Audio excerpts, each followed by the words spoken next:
It's your boy, Skinny Dick 32. Yeah, let me just real fast get my stuff set up. Hey, there's a game. It's your boy, Skinny Dick 32 out here again, you know the drill. JK. JK, it's Kane. Yay, woo, yippee. Give me a sec to get my model up. Also stream pulled up. That's probably important, not gonna lie, chief. There it is. Okay.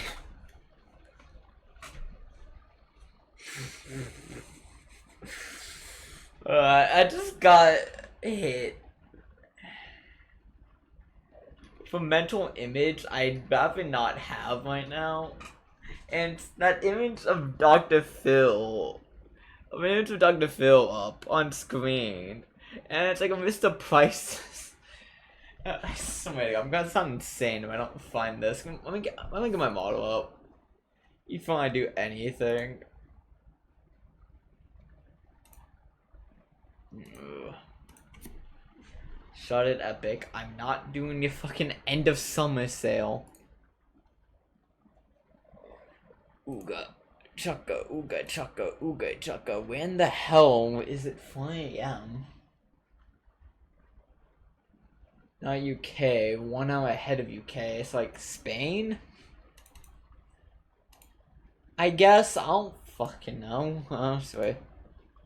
What do you take me for? Someone who knows my time zones? Yes, actually, I do. Point still stands. Alright, let's just wait for it to kick out. You gonna go, no spawn? I'm like, I have to fight you again. Whatever. I almost accidentally caused 2 moments. That would be bad. If it wasn't for the fact I'm simply him. Alright, wait, what's this? Wait. Please stream elements. Walk with me, thank you. Not smell this call bot. You know what? I think I already have it copied. Nope, I do not. Give me a sec. Can't. God, can't.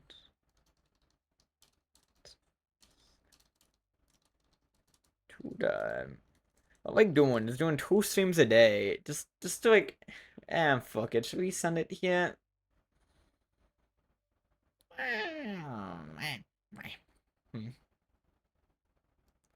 Should I? Nah, there's not even a self-promo chat. It doesn't really matter. Alright, let's do it. I don't think I've once. Whatever.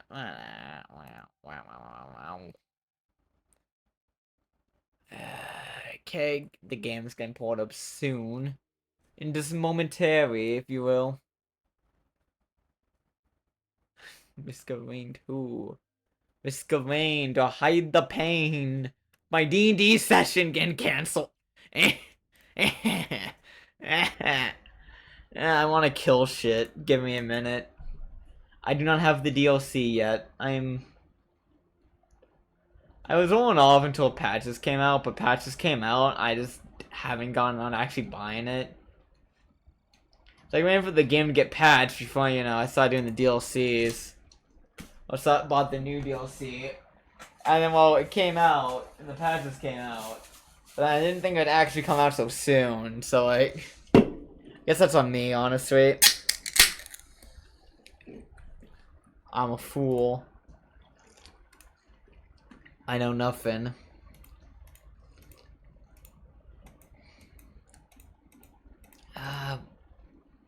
Let's do engineer. As the engineer is NG here. Ha! Pain. There you go, it's been a hot minute. Had to get reused my keybinds. It's the default keybinds. I still need to get used to them, okay? I'm playing too much Overwatch. I instinctively press my melee button in Overwatch, as I have keybound like mouse fawn. I instinctively pressed that as I was running up to an enemy. I kind of forgot this wasn't Overwatch, and that didn't walk. Been playing too much Overwatch lately, man. Yeah, so this is nighttime, so like I'm actually a lot more than I am in the day right now. Also helps that I have an energy drink on hand. Oh, that music reminded me. We're gonna get some music up real fast. Hmm.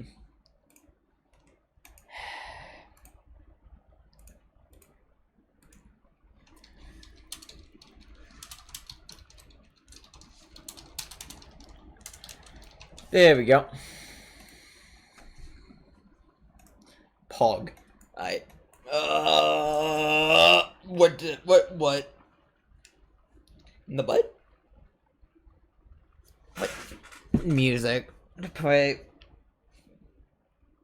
I'm not doing anything like very dissonant.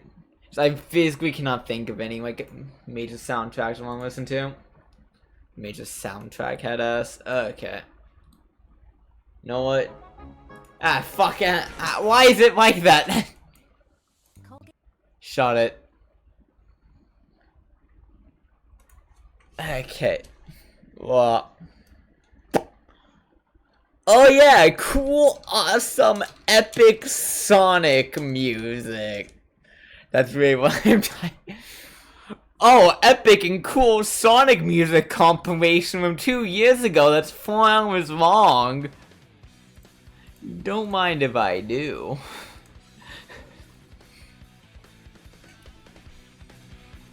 This better be cool and epic, or else I will be annoyed. Oh no. It unlocked a fucking calm memory.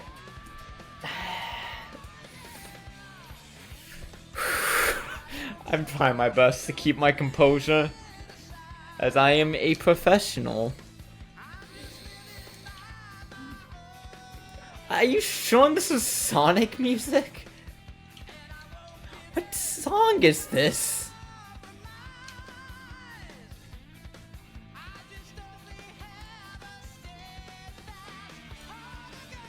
I saw it. I know I shouldn't be saying quiet like that, but I'm too just distracted by the music.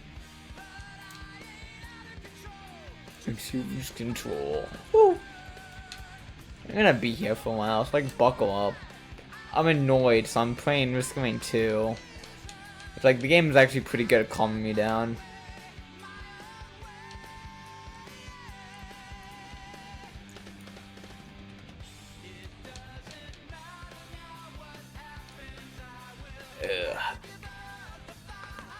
The D&D session, man, keeps getting cancelled and it keeps pissing me off no matter how much it happens. The fucking cane cost of never being able to play D&D is still a thing. And like,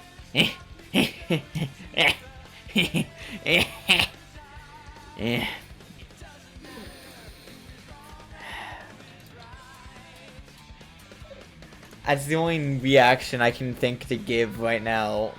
Like, Plumstream encapsulates the noises, the feelings deep inside my soul in the universal language of, are you fucking kidding me?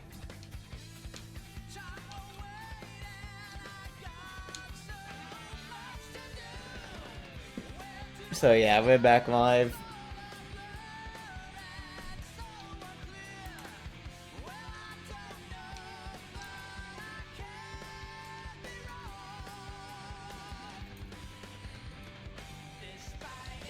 Also, part of the reason why I'm playing Risk of Rain 2 is because Risk of Rain to Hide the Pain is a very good title.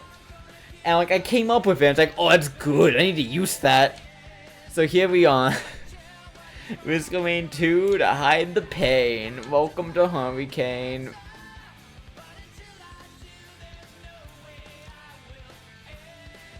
Alright. Alright, do you mind? Just checking the audio balancing, because maybe it's been fucky.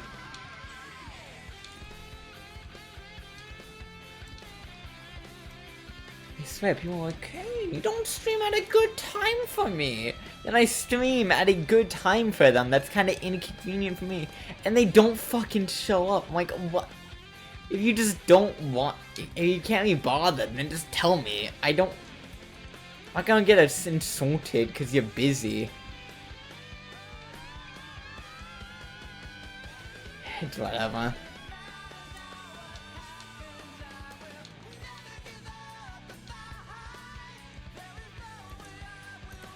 I know they're just trying to be like courteous.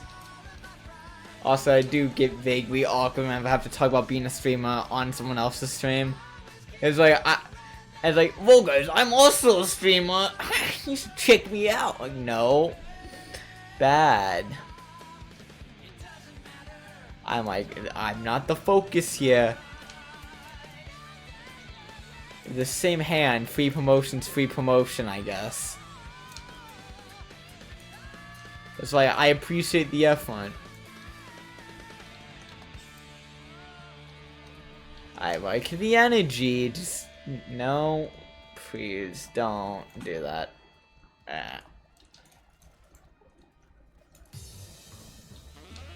I'm like, I'm just trying to chill here, have fun, and people are like, oh my god, Kane, I saw you saw you revive recently. Oh my, how is it? It's like, oh, great. Okay, I guess we're doing that now. Blah. I'm gonna fucking end the existence of Luna Drones.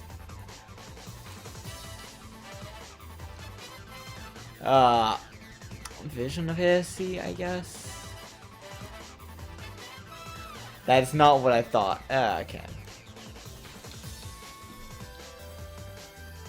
Well, you know what I thought it was. I actually said what I thought it was about as I looked at it. So I was gonna explain what I thought it was, but then I realized it's kind of redundant. So I'm not.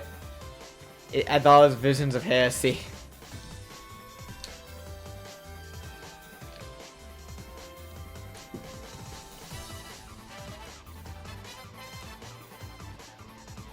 I swear to God, every single time I open my mouth, it's like I roll a d20. And it's have to like kind of just hope I'm roll high enough to actually speak English. It's like, monkey noises, I'll have to substitute.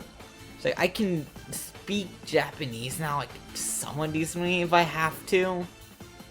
Just, so I'm comfortable in English. Which I think it will be that way for a while. Like, I'm actually getting, like, decently far along, like, class-wise. Like, but it's much about keeping things, like, the tip of my mind when I actually need to use some.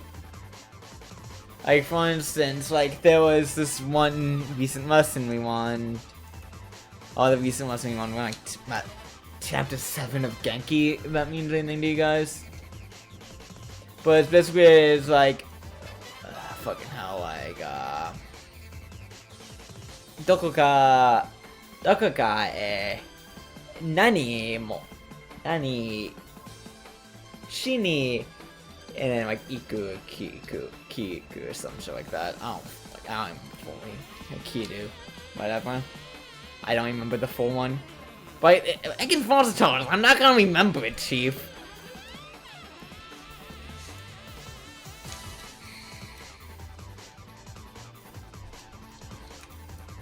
No, fucking hell, it's gonna annoy me. It's it's Kimas. So, Kudu. That's what it was. Okay. I was trying my best to think of like the dictionary form of Kimas, so like I just drew a blank.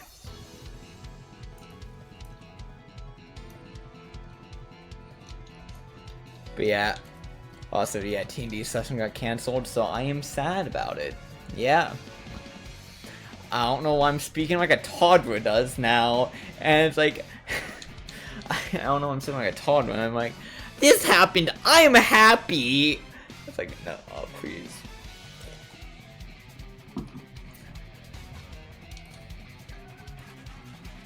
This is going back to the D20 thing. I was saying, I gotta look at D20 every single time I open my mouth at this point. I'm on like number 5s every single time.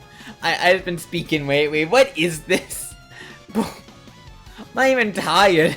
My excuse doesn't even work here. Do you mind? Do you mind? I'm sabotaging myself. Well, I popped this thing, it would actually do something that isn't just a assault! Bro. Power 1 assault head ass. Okay.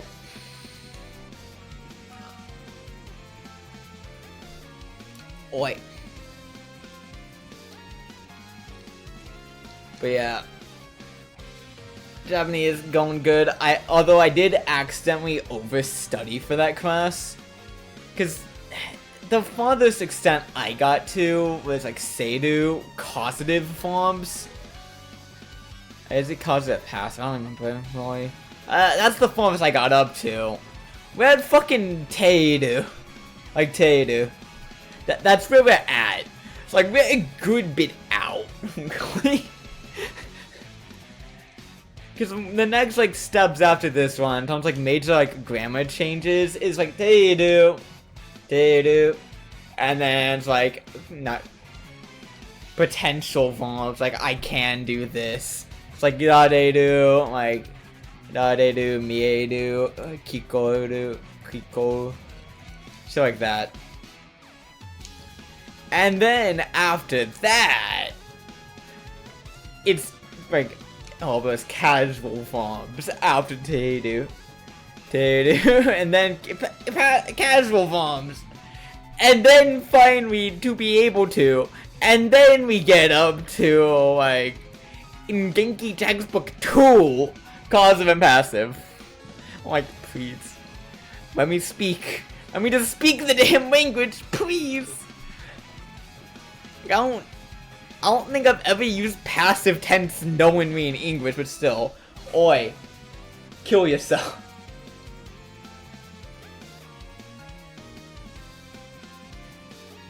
I can say it is, that's the bot. Don't fucking tell me. Is that gonna go away? Do I need to spam chat? Okay, it went away. I do feel bad for anyone, because just casually zoning out on like a podcast. I agree, hey, kill yourself now! As I'm just yelling at some bot. I apologize. Not my intention.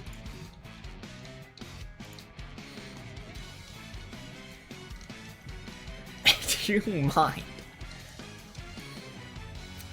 If you've been gaming for as long as I have, it kind of just comes a bit too naturally just to say it. I've been playing too much Overwatch lately. It's been bringing out like the negative side of me a bit too much. As of late. I blame Overwatch. Like anything I might say that would be seen as stupid or offensive. Like the time someone said Sombra gapped, and then I said I'm gonna leave you gaping after this.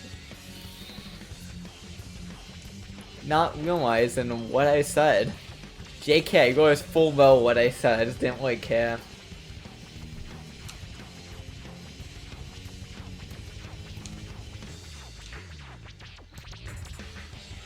So yeah, recent events, Thursday, college, participating in like a field day, like a track and field event, which I didn't realize colleges still had track and field events, not gonna lie.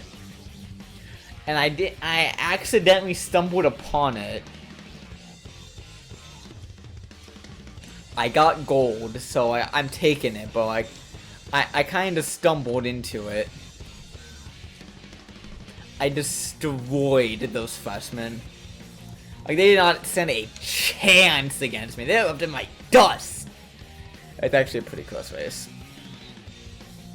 And like, there's a couple like other like more casual like events as well, like a tug of war going on, like a potato sack race or something, like a modern balloon race. Like, there's like a good variety of like track and field events, like field day events. But like, I destroyed them when it came to like this fat sprint. So yeah, woo! It's like Olympic themed as well. every other event. We got like very close second. They just didn't give any medals to anyone not in Frost. Which annoyed me because like I took the potato bag race a bit too seriously. So I was with like a partner, someone I barely knew.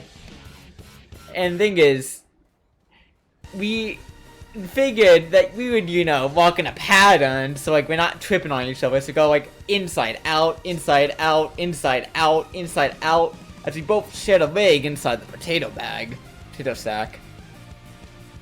That went well until we started trying to walk faster, and then we realized that stride ramps are completely different.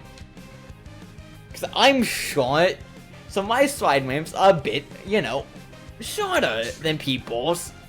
But I make up for it because I take more strides in comparison. She was a bit taller. So like, it was odd. Like, near the end though, like, it was the final stretch, like the, field we had to go through. So we just like busted out into a mad sprint. And the last second, we just like dove out of the potato sack over the finish line into second place. I'm like, bro, all that effort, like the heroic finish and everything for second. Boom, boom.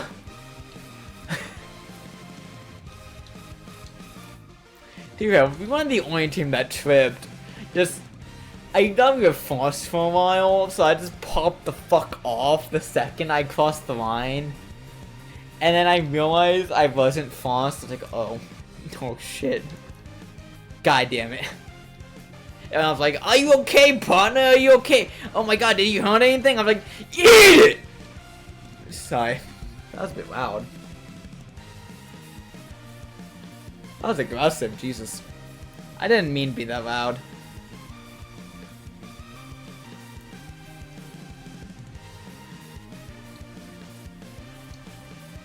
Ooh, nice. Have Zompus. That was honestly just on me. I did not. Yeah. I don't think anyone's sweeping yet. It's like, I'm fine. Whoa. That is sometimes an issue where, like, I try to say something, but I just don't realize how loud it is.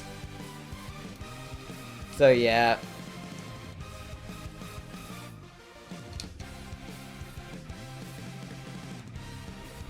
That's why I'm not allowed in libraries. That was a joke. I still am. I should do an ASMR stream at some point again. Just like see how easily my mic peaks. Because Iron Walker is like a $40 mic I bought at Micro Center. Like it's a good mic for that price. It's a $40 mic.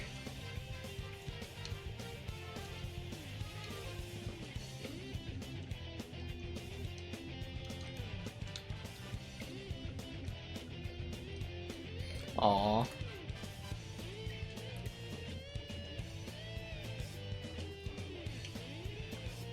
Good chalk up. Alrighty. Now we just chill. Is my taunt still being protected by the shield? Probably. Ow. Probably is. You can just chill for a bit because the taunts have it under control. Yeah, I think I'm gonna try to do like an ASMR like type stream where it's like try my best not to raise my voice in the slightest. Because I think it'd be funny. But also because I sound like I'm taking a fat shit whenever I talk in a hushed tone. How loud's my mic at the moment? It's being covered by the music. Give me a second. There we go. Welcome to the calm zone, where I'm talking in a low tone. Kill me. I want this sweet release. I'm doing this because, frankly, kinda bored. And also, frankly, this is funny. And I am a sucker for whatever I find funny. My mic's been peaking too much lately, so now I'm trying my best to talk in a smooth, controlled voice. I will not break. Oh, apologies, dear listener. I guess, I don't know.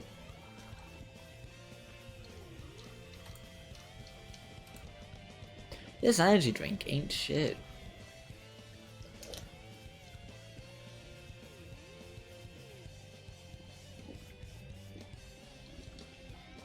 Because I only took 2 sips of it. You must have known, I have a I'm very loud by default. I'm pretty sure that like most people on Discord having like 50% volume just because of how loud I am most of the time. Which honestly, I find more funny than anything else. Give me a second. This feels loud than the rest of the songs. It is not. Okay, I'm just going insane. Good to know. I'm very loud person by default. That's why I kind of rock so well in the job I do, because one of my main responsibilities is that whenever someone walks in through the door, I just make direct eye contact with them, and direct eye contact with them straight to their soul, and just yell, "Welcome to," insert store name here, as I'm not sure if I would dox myself or not. I said it was a seasonal store earlier, but that's the job I have. The way I got it was very scuffed, and I'm not sure any other job would have been given like that. Like, the job's not bad, which confuses me. Because the job itself is actually pretty easy. Maybe I'm just simply him, but like, I don't get why. Like, the pay, it's like $12 an hour, but like, that's not bad. That's pretty typical for like entry-level jobs like this. The responsibility is alright. It's fucking September. No one's buying Halloween equipment. And just, my responsibilities involves opening boxes and putting them on the shelf. Neither of which is very difficult, but apparently I'm one of the best merchandisers in the store right now. On my second day, which confuses and concerns me in equal measures. As I don't know what the fuck everyone else is doing, if me literally just doing my job makes me the second best behind the manager. But apparently it's not doing their job. There's not much else we're doing anyways. Oh no, I gotta do my job. I can't just stand here behind a counter for 3 hours doing nothing. 'Tis a shame. No, I'm happy to do my job at that point. I don't like standing still.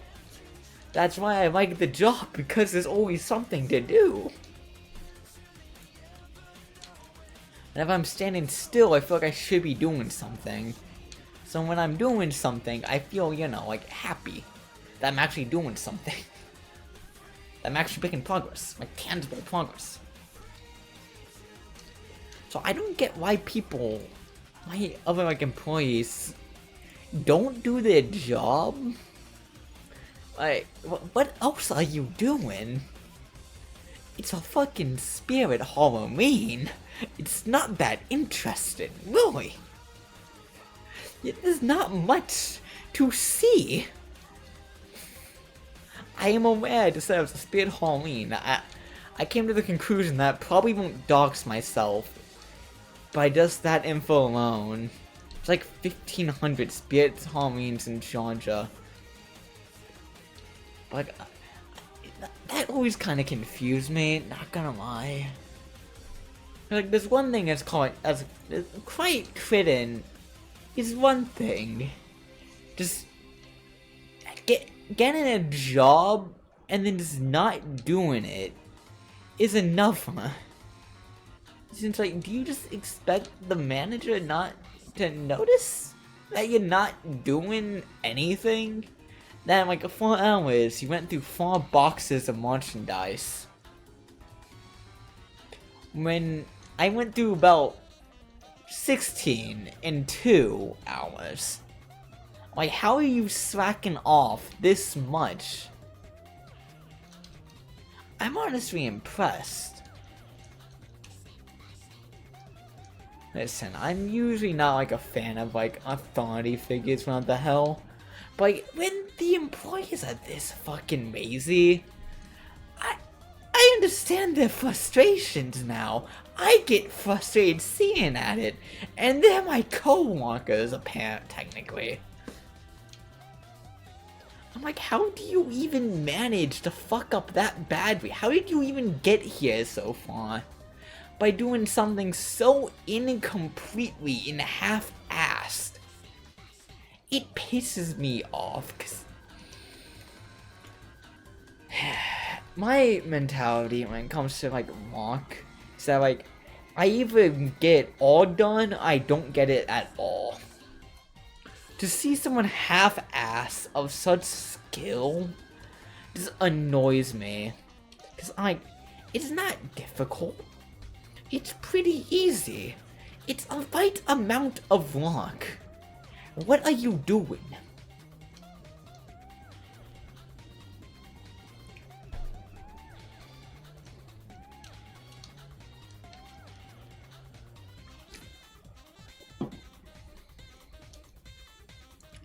It's also be known that I do have like a pretty good work ethic compared to most people.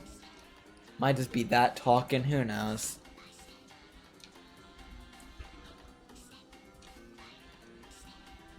As in like I can usually walk on like my first day. I had a break available to me, but I kind of just walked the entire like 4-hour shift entirely on my feet and without taking a single break because like I didn't feel like it. There was work to do.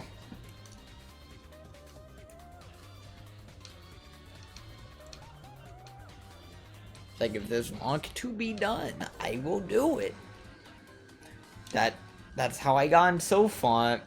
That's how I have that 3.8 GPA. Cause I do my work and I do it well. I'm not the best, but I do my work and I do it well. That's all you really need. You don't need to be the best at anything to get good and get far. You simply just need to be there and be good. Which, you know, is a lot more achievable than people think.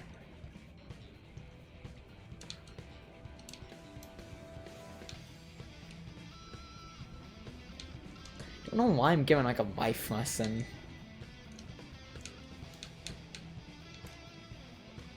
It's like, you know what they say, like half the battle is showing up. Like the other half is just being decent enough at your job to get it done. Like you don't really need much else. Like, look at the human body, for instance. It is a fucking mess. There's this like 2 tendons that hold up the entirety of your body weight on the back of your ankles called the Achilles tendons. If those get damaged anyways, you just can't walk. The human body is a fucking mess, to say the least. Like, it gets the job done. And people have showed up and and been good enough for like millennia. And we have human society because of it. Because they're good enough and they've just been like persistent. Like, if you want like the best engineered shit, doesn't matter if it never gets used. And well, with time and experience comes skill.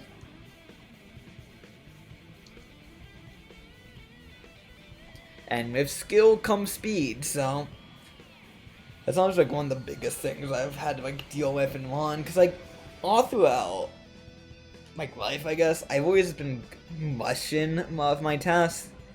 Like whenever I get a task, I just blitz it as fast as possible. Then I realized that that's actually done Muay Thai. That made me realize this. That speed will lead you to fucking shit up, basically. And to not worry about speed, but instead technique. Because with enough technique comes speed. Like, the reason why chefs cut so fast isn't because they have like a fast-ass wrist. Because they've practiced the cut-in motion so much, they can do it quickly. The reason why people punch and kick quickly isn't because they're forcing their body to go fast, because they went through the motion so many times. They can go quickly without fucking up. So with technique comes speed. You don't need to try and rush shit, because if you do, without having technique behind it, then you're gonna end up like messing up. But you see this firsthand if you're taking a test or anything. You know the subject material really well, you just fly through it. You end up with like a 98. Because you have the technique down, so with it came speed. Even if you weren't trying to go faster than everyone else, you had technique, you got the speed. Compared to like someone who doesn't know what they're doing, but they're still trying to like blitz through an entire test. Well, they're gonna get like a 50, and they may finish before you do, but like, they got lost results, so like it doesn't really matter too much. I don't know where the story's going. There's a mall somewhere. I just feel like yapping, not gonna lie.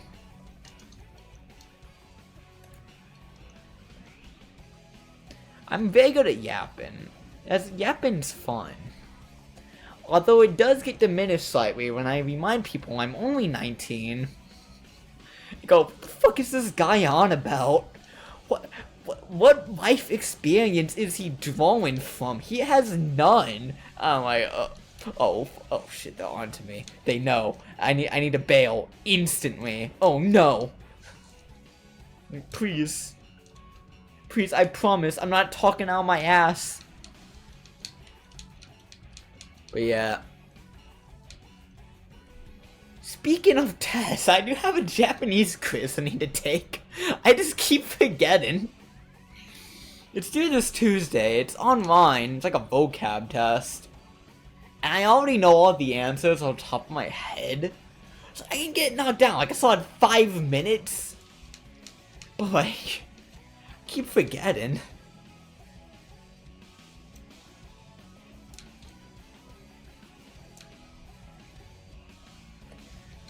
But the same hand, like there's really not a whole lot to it. Well, to be fair, I don't think I know all of it on my head. I think I still have like some of the bombs that are vaguely iffy. But I can figure it out. Like most of the bombs I already know. I love the fucking idle stance up engineer. Looks so stupid. Focus begins to falter. My focus is falter and die. Thank you.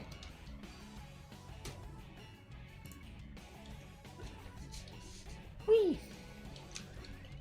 So yeah. Any other topics I feel like yapping about? Education. Oh yeah, it was an experience where we ran like education that pissed me the fuck off. So I'm an education major. I'm just gonna chill up here on the taunts kill everything. Are they able to kill everything? They should be. And I'm an education major in college. And the reason why I became one was an AP Psychology. I found it very interesting. I got like a high A in that class. Which, you know, it was a cultural class I was taking my junior year of high school. So I just think that's good. Well, I was in the library recently. And I decided, a book in the education reference section caught my eye. It was a review book of AP Psychology from 2024. And just, never before have I realized how far I've come before reading the book and realizing that every single question and answer it gave was wrong. But not for the reasons that an AP Psychology student would know, but for the reasons that someone who actually knows psychology would know. That they are wrong. It's like, AP Psychology exam, I realized, isn't testing your knowledge. It's testing to make sure the exact threshold of knowledge they want you at. I realized this by reading one question about obesity, which I wrote an entire fucking paper about in epidemiology. Which is like, which one of these are the primary causes of obesity? And like the extending for the workday, sedentary lifestyle, lack of exercise opportunities, and the growth of cities. I put lack of exercise opportunities and just moved on because I was get annoyed by how a question that dissolves an entire essay was being boiled down to a multiple choice question. But then the answer it gave was sedentary jobs, which pisses me off, in fact, because the causes of obesity can't be nailed down to one reason, but a main reason isn't fucking sedentary jobs. Europe doesn't have an obesity epidemic like America does. It's not the fact their jobs is just as sedentary. Low-income families have low-income areas have a disproportionately high obesity rate, which wouldn't make sense if it was because of sedentary jobs, as they work blue-collar jobs. The opposite of sedentary most of the time. The actual answer is a lack of exercise opportunities, as well as the fact there's a lack of easy access to cheap, healthy options of food. Just think about it, if you're in a lower income area, you're not gonna be right next to like a Publix or some shit. You can buy like fresh, organic food. You're gonna be next to a Dollar General, where you can only buy processed and fast food. That's one part of the reason. Another part of the reason as well is the fact that America is a car-opulent society. You need a car if you want to go anywhere decently. This has pros and cons to it. I'm not gonna be like one of those Euro cucks going like, oh my god, cars are bad, I fucking hate cars. No, cars are fine. They're not an issue. Oi. But, what got me, but the reason why it's an issue is because they make it so you can't walk places easily.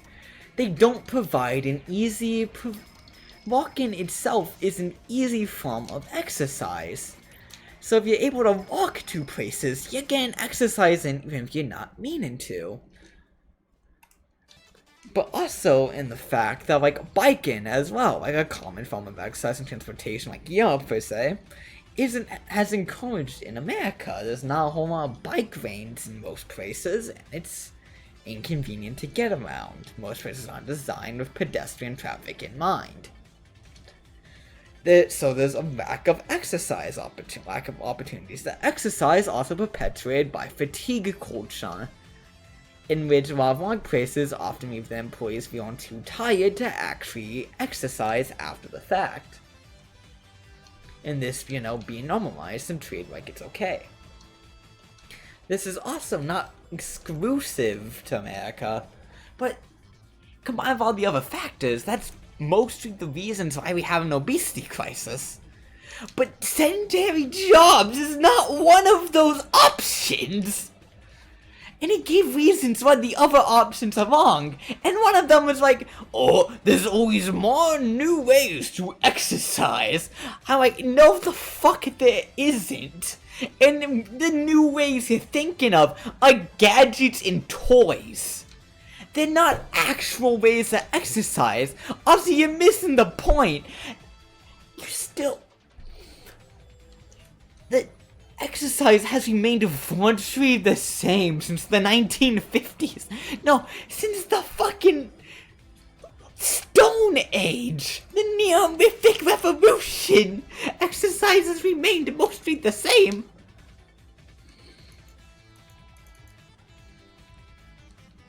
The problem isn't Okay.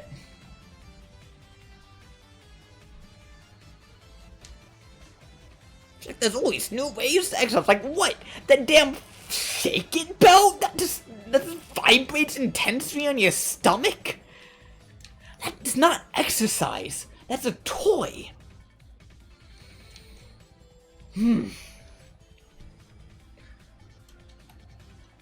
Sorry, that question greatly pissed me off.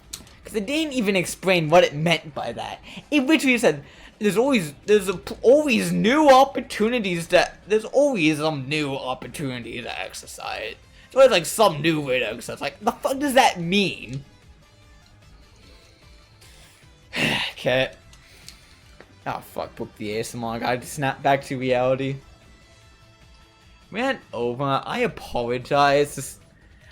That question pissed me the fuck off, and I started, looking at every other question through that lens. Oh, like, maybe the textbook's wrong. And then I realized it was about a lot of stuff. Man, this guy just getting very semantical in his definitions, as well as not fully understanding what it's even talking about, which is concerning. And it's a textbook. And it feels like not even it is consistent with reality. Like the rules they are playing by just change on the fly. Makes me realize just how much psychology I've actually learned since graduating AP Psych. It made me realize that if I took AP Psych again, I would probably go insane from just how much shit they got wrong.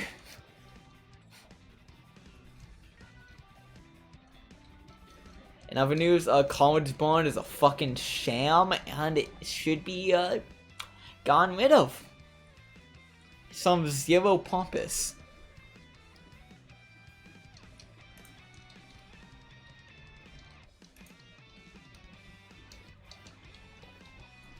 Ooga, check.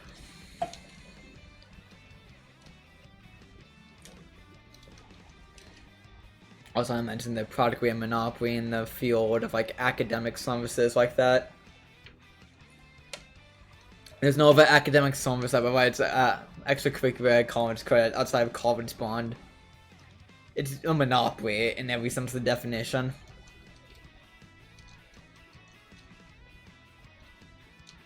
Where was I? Oh yeah, I was just rambling about education. As is typical, normal cane shit. So we got like a bingo card set up. The Kane bingo card. Just like one space is like Mike Pekin. Why is he why is he screaming? Weird music, but okay. I am like failed joke random. Kind of funny, not gonna lie. Why is he being serious? Shit like that. I know it's like that's not trends and what I do every stream. And I think it'd be funny if I got like a bingo con going.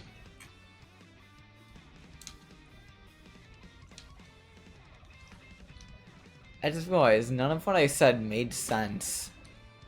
Oh well. Hope I need to heal move first. There we go.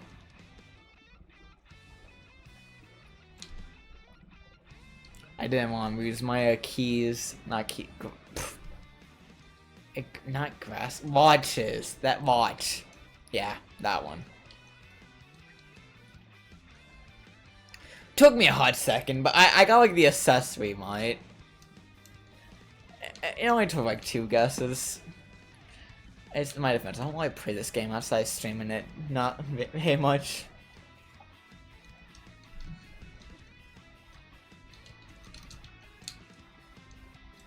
Anyways, I just want to play D&D, man. People are like, oh yeah, man, I'm playing D&D currently with so-and-so. And I go, oh, they just invite me to the campaign. I'll be playing every Saturday. I'm like, please. Let me in. It's like watching another man drown. Or I die of thirst. Let me play the damn game. I'm begging. Oi, you just kill my turrets. Ha. Die.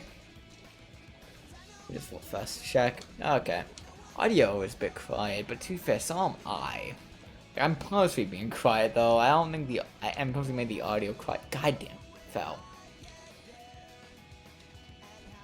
I need to stop. Swan ain't bad. People who say like Swan's like a big deal and whatever aren't the brightest. It's like, oh my god, you kiss your mother with that mouth? Like, no. Who kisses their mom? That's weird. Also, I don't want ashes in my mouth. Why would I?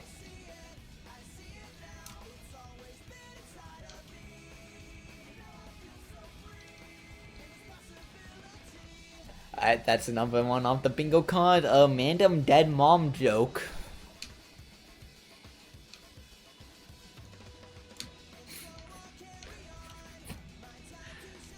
Okay, on the bingo card. No, fuck. No, I'm about to get distracted after this. Hold up, let me just get back up.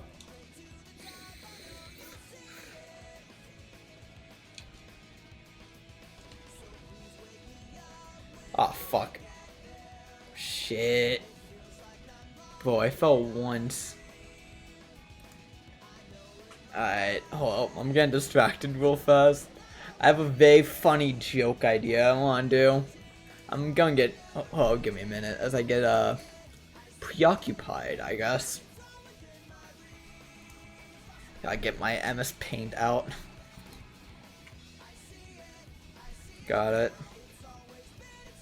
Alright, welcome to, MS Paint. We're making a bingo card. How do I make a bingo card again? It's like 25 squares, I think. That's a lot of effort. Give me a second, I'm just gonna look up a template. Making a Kane bingo card because it's funny.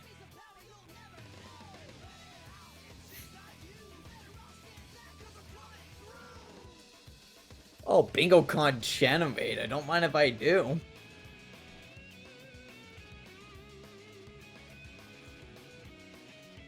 Baby. Yeah, okay. No, screw it. Why not? Let's do it. Alright, anything gonna dox me if I just switch over here? Nope. Okay. No, I'm making a bingo card real fast because it's funny. Welcome to the Kane bingo card. I don't think there's anything here that would dox me, so like, I'm chilling.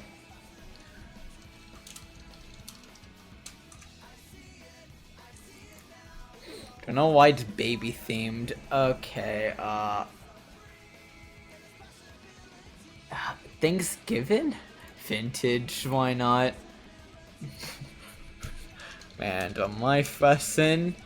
Alright, random rant about education.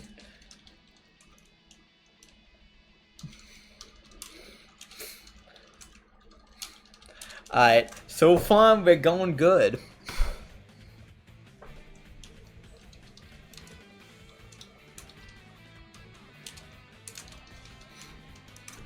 Okay, so far so good. Music too loud. Music too quiet. Alright. We need more bingo spaces. I'll come back to it. Just have that one in the background. It's like bingo card stuff.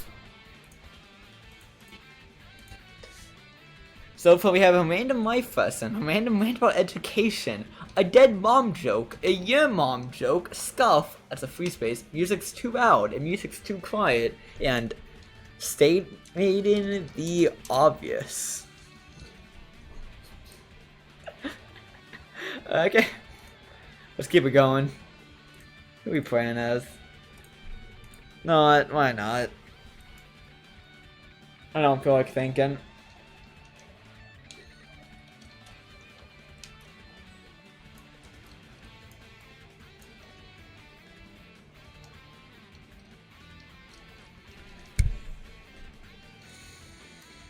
Boy. No tick. Ah, fuck it. I can cause prolapse on hit. I may as well. Oh, collapse, yeah.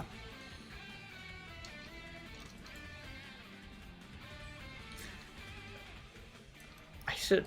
Maybe prolapse joke is also gonna be one of them. That's like a very much a recon trend. I make a joke about someone prolapsing.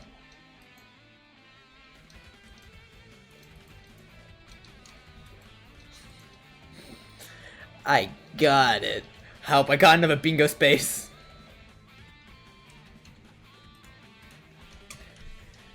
Random sexual innuendo.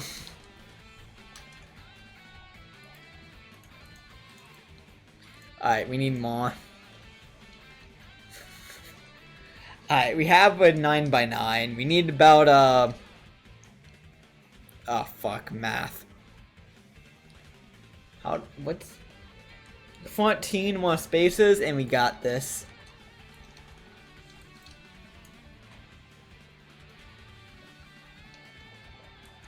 Maybe that's one, who knows.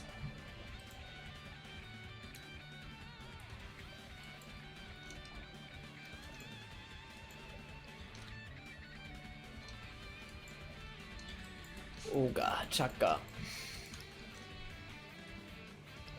Ah, Mike Pekin, that's one. If I'm pausing a lot, it's because I'm making a bingo card of like my own stream, because it's funny. So my apologies, dear viewers.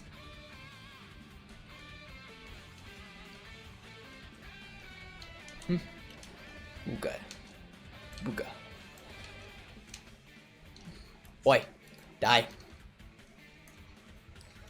Anyways, this energy drink is oh yeah. I was gonna tell Stormy Bane that, I just forgot. Sorry man. Basically, as I was going to the grocery store, I spotted a cafe that I've never seen before. So I walked in. It was still open. This is like 9 o'clock at night. And I'm just confused.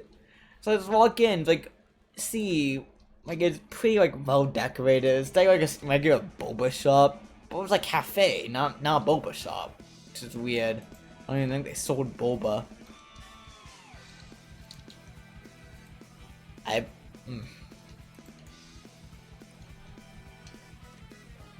Like, that's one thing. And then like after that, I decided to like order a coffee. I did, and like they gave me a coffee, but it was in like a clear plastic can with like a pop lid and with like a tab and everything. Which confuses me, cause like, what the the coffee itself.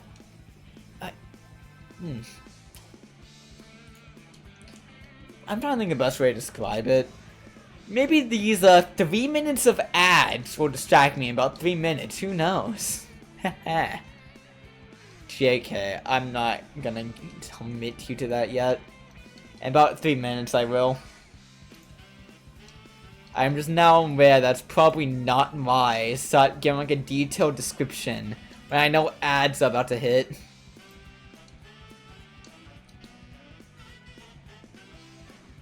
I'm just gonna watch it, like my viewer count goes in the negative at turn the ads. Like time speaking, it does say I have 1 viewer, but I know there's people in here. I see you guys. I do appreciate you being here.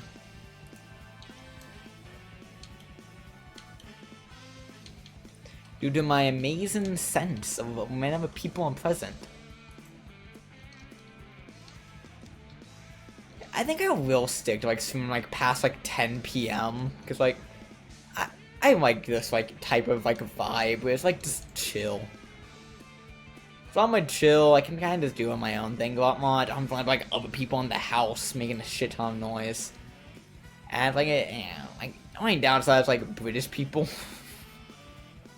It's like 3 a.m. over there. This makes me feel kind of bad. But on the plus side, people that live in like Filipino, Indonesia, like Australians, like it's like a decent time for them. It's like a morning stream. So like maybe I should just do that. Actually, right? It's like 3 a.m. for them. It's like 4 a.m. right now for like most British people, like most Europeans. I say most British people, like not all of them are at the same time zone.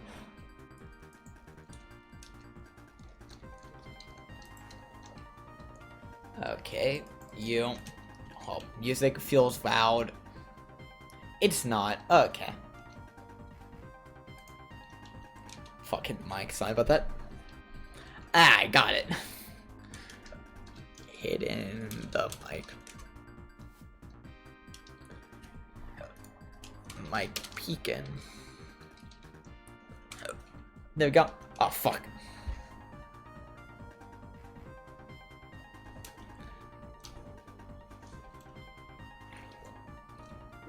Ads will hit, but in the meanwhile, let me just go fetch like pin. Hold on, give me a sec before the ads begin.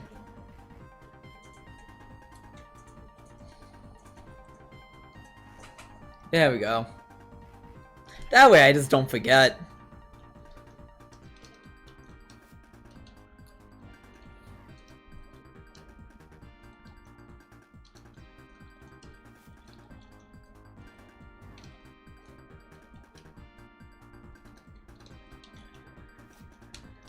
Ooga chugga. Can I make it? That was not worth it in the slightest. What the fuck? Boomer. That was a suicide. Okay. I can do it. Just... I could have made it. Well, it's just like a bit faster. Like, it doesn't really matter too much.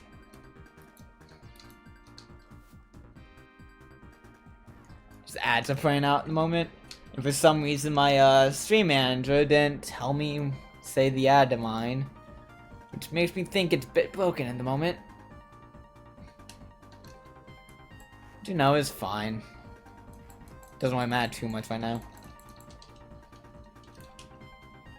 Slightly annoying, but just slightly. Like, there's bigger things to deal with. What? Concerning irons in the fire, if you will. I always like that expression, the irons in the fire, because like it just hits different. I think it's because of Homestuck, not gonna lie, but like it goes crazy. To be fair, I also do just have that song stuck in my head. Like 2012, like when your irons in the fire and your bones have inside, don't abscond to sting and strife until the battle has come clean. And then something.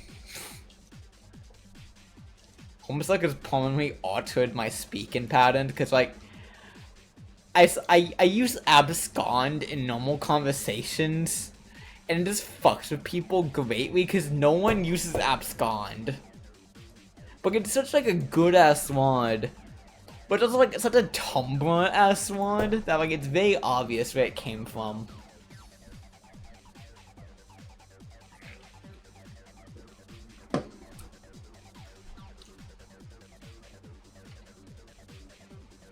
Huh?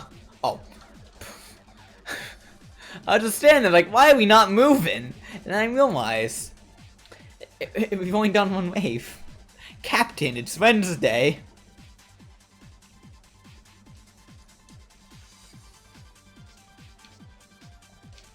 Captain, it's only Tuesday. What do you mean?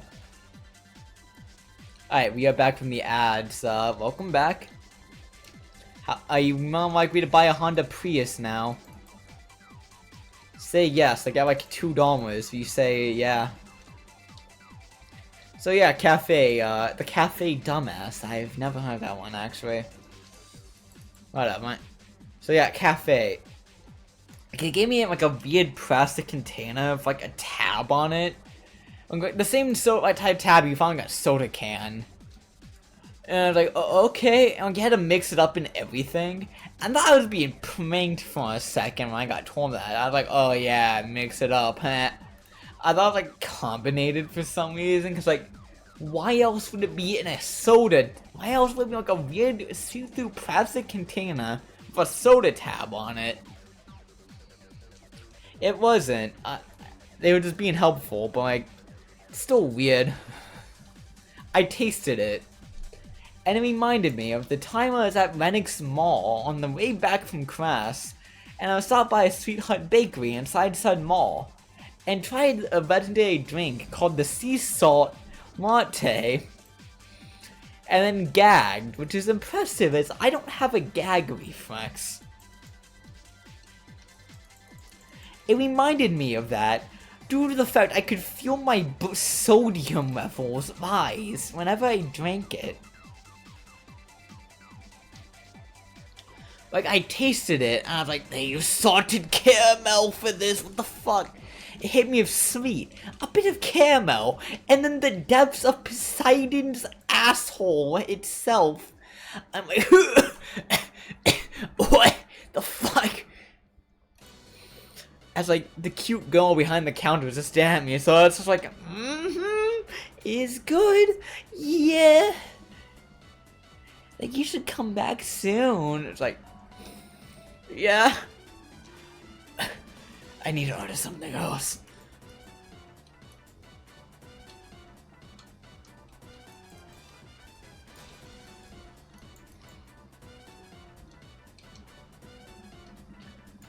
Fuck the coffee, man. It was so bad.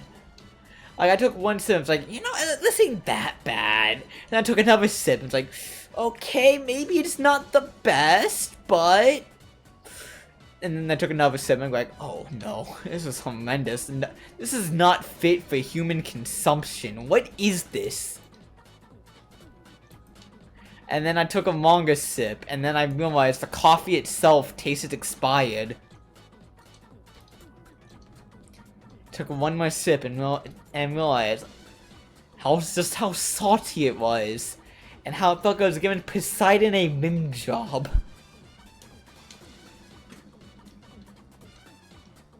Oh, it reminds me of another bingo one, actually. Stolen joke. Okay.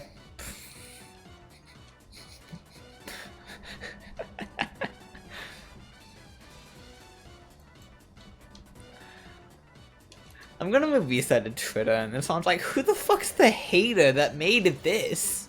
And it's just me.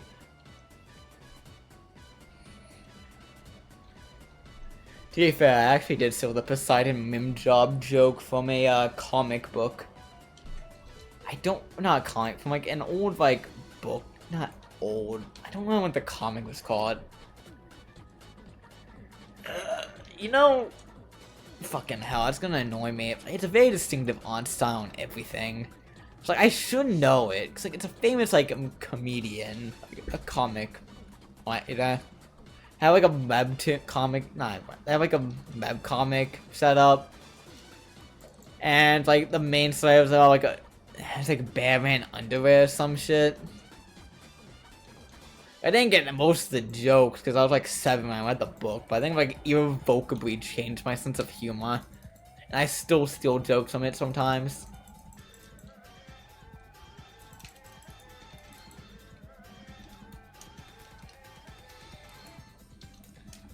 I don't remember what it's called though, for the life of me. Is it really just called like Batman underwear or some shit? I'm gonna Google this after that wave. Apologies for pausing so much, it's a lot I've just been rambling about, and like it's gonna annoy me if I don't find this. Oh, I gotta find this now. Mantis Shrimp comic. The Oatmeal, that's what it was called. Okay. That's the author. It was made by the Oatmeal.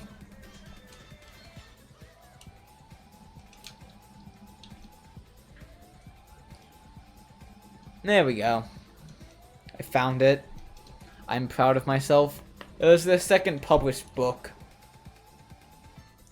I don't remember what the name was. I just remember it was like the second.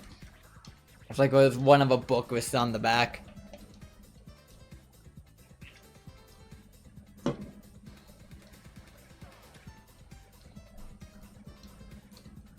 Remember though, I picked up like on Barnes and Noble and just like read through the entire thing in one sit-in. And then like my sense of humor was forever changed at that moment. It's like, ooh, this is what people find funny. And I kind of stuck with it. Here we are.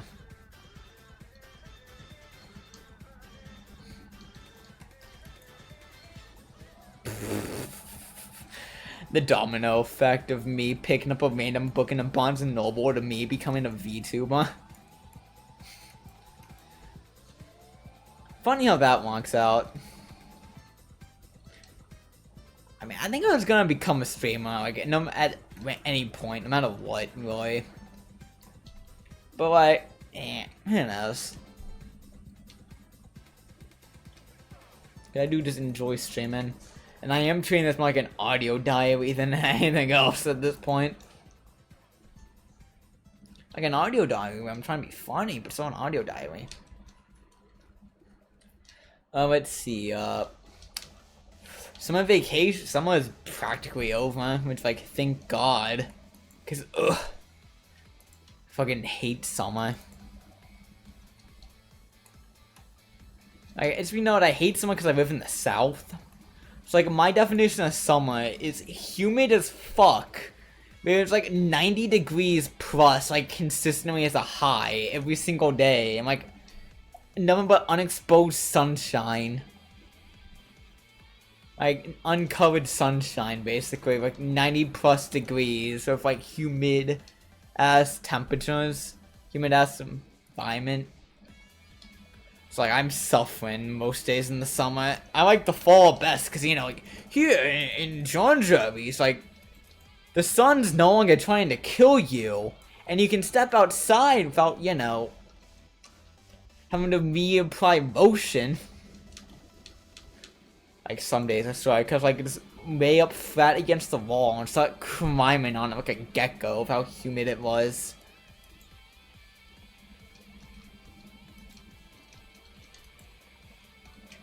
Ooh. Check out. What?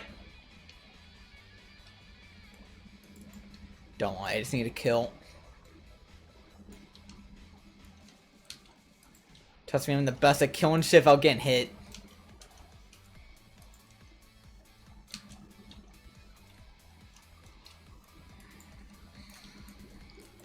What? Okay, that... I wasn't even reactable. That was objectively not my fault. A guy falls once, and then you just can't do anything. I know, let's do Artifice on it. Has no defensive skills. It's called a skill issue. Get good. I think that's what it's actually trying to say. I'm just misinterpreting it. But artificial skills are all on a cooldown, so good luck. Hope you remembered.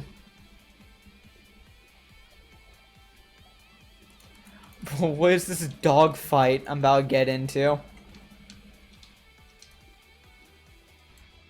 God, dog fight. He's a blind pet. What the fuck?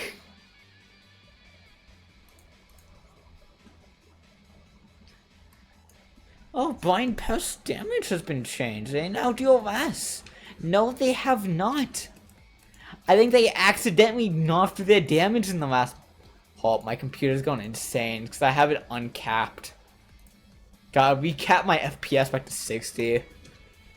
So my computer's not just gonna blow up.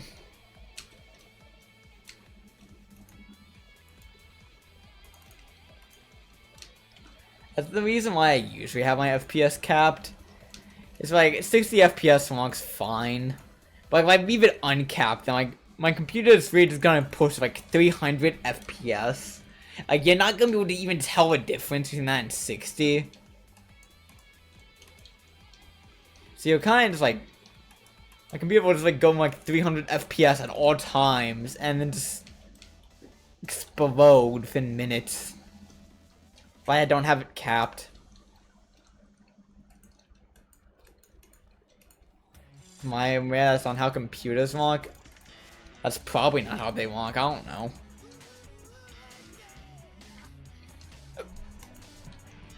Truthfully, I don't really care too much, so.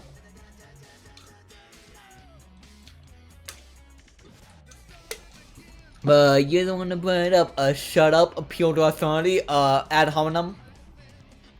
Tuvo says.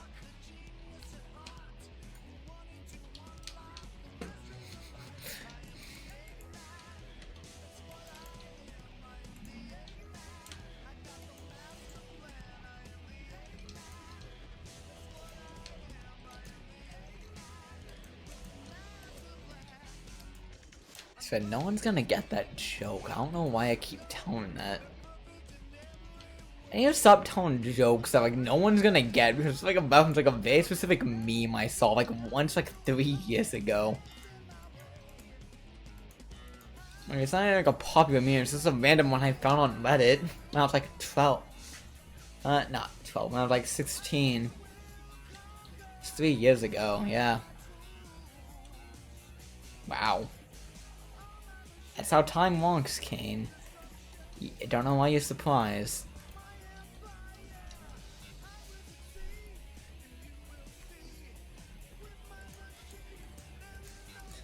Ooga chaka.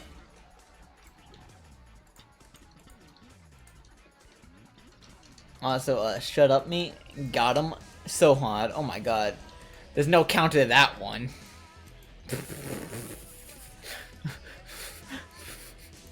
I mean, like, I fucked your mom. Shit, what are you gonna say about that? Me? Wait. Damn it, Ford's right.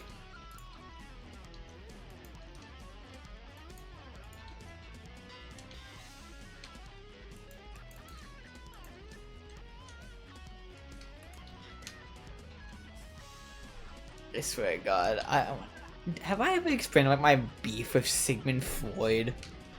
Like, I have a very like detailed beef with Sigmund Freud, not Floyd. Freud, F-I-E-U-D. It's like it pisses me off whenever I see anything related to him get proved correct. Cause let me explain what the Oedipus complex is for people who don't know. The Oedipus complex basically a theory that says every single man wants to fuck his own mom. And that they view their own dad as like a rival for their mom's like affection. And for women, it's penis envy. Which is the same thing, but instead of wanting to fuck their mom, they want to fuck their dad instead.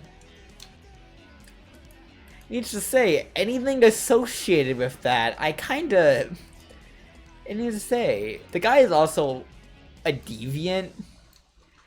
For a man who talked a lot about others, like, repressed sexual desires, you should name a lot of his shit after sex. Which means it's hard to keep a straight face when I hear that when I hear like a 5-year-old in the anal stage of development, it makes me want to call the authorities, and I go, oh wow.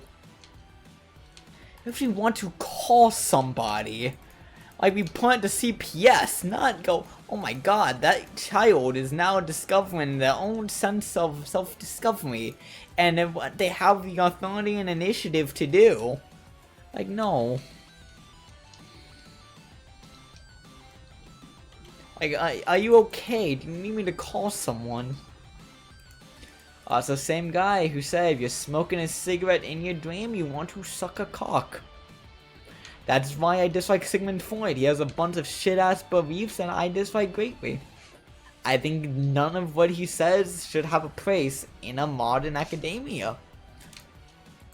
Unless, you know, like, they've actually been backed up by any other, like, major, like, psychologist that isn't Sigmund Freud. It's also where like the whole idea of a psychologist comes from, and they just go, like, it's just them sitting in a fucking chair. How does that make you feel? Just over and over, just asking you questions, and have like that long ass beard going on. It's like unkempt, lounging back in a chair, notebook in hand. How does that make you feel? What is your relationship with your mother?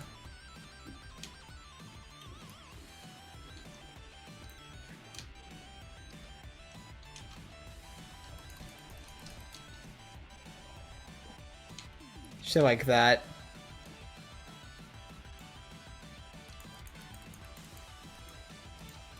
Sigmund Freud is a scourge upon the community. He died back in like the 1800s, but like he's my aunt's nemesis. So every single time anything he said gets proved correct, I kind of just cross out his name. Cause like, I refuse to believe he is right about anything. But people keep proving I'm correct. I'm like, no, god damn it, stop wanting to fuck your own mom. And then someone says, oh man, I'm a MILF slayer. I'm like, no, you're not, Floyd, no.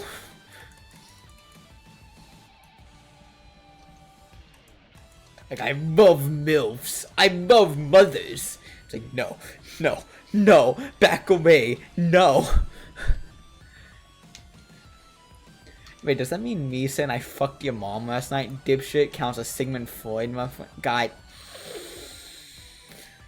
that counts as a Sigmund Freud reference. God damn it. No. I refuse to believe this. I've been accidentally proving my aunt's nemesis correct all along. No. I refuse to believe Sigmund Freud was right about the fucking Oedipus complex. I refuse to believe. If I ever like a persona, it's gonna be fucking Oedipus. Just sorry. Here he just sort of fucks with me. Sorry, so I just like, you know, it's funny. Yeah, I've been reading about psychology a lot lately. Wonder why. It's not even my major. My major is education. It's like education major. It's just a psychology might major, as I call it.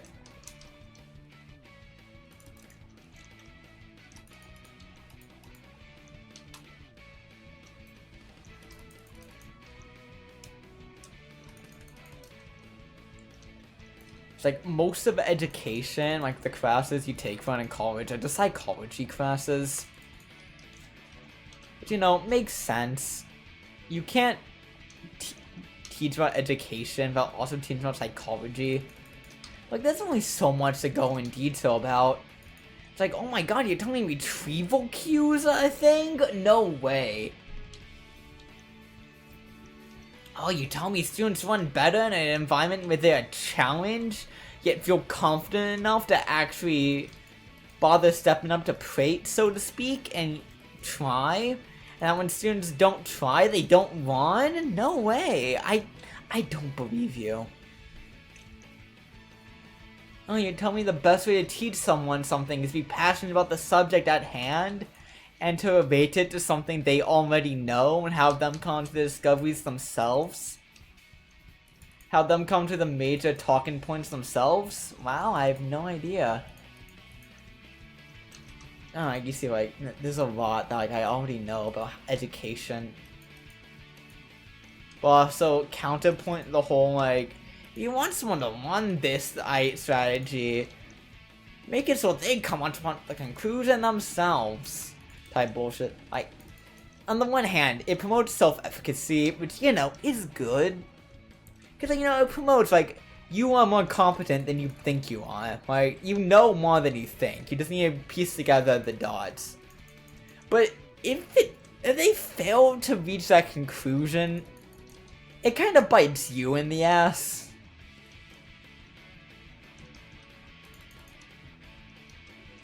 So, like, teaching them, like, for instance, you're teaching someone calculus, but they don't know all of algebra yet, they can run calculus. You try and do like the whole like reach the conclusion yourself thing, and they don't know the algebra needed to get there. Like it'll kind of just bite you in the ass. They'll just get confused. You don't just say what it is. I can explain what derivative it is. It's basically just a graph with the rate of change. The point of a derivative corresponds to the rate of change, the same rate of change at that point on the parent function. So for instance, when you have function 2x plus 5, the derivative is 2 because at any given point of that graph, given point of the parent function 2x plus 5, it is accelerated by 2 units per time. But if I try to explain the algebra needed to get there, they're gonna get lost at a lot of places actually. Like the concept is simple, just how you get there is difficult. That type of deal.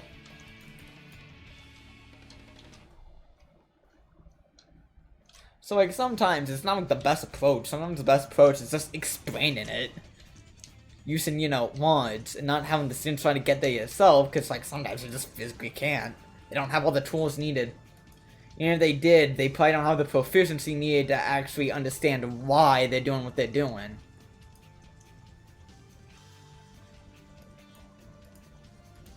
God damn it, I'm on another education rant, aren't I? I really need to stop going on these. But in my defense, it's a fun topic to ramble about, and it is my major of choice. So, like, it's clear that I'm passionate about it. Like, of course I have thoughts about it. It's basically my home turf.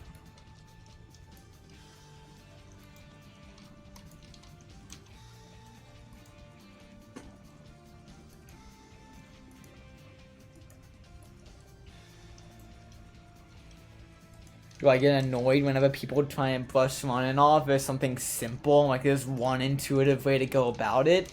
Yes, greatly. It pisses me off, in fact, because that's not how that works.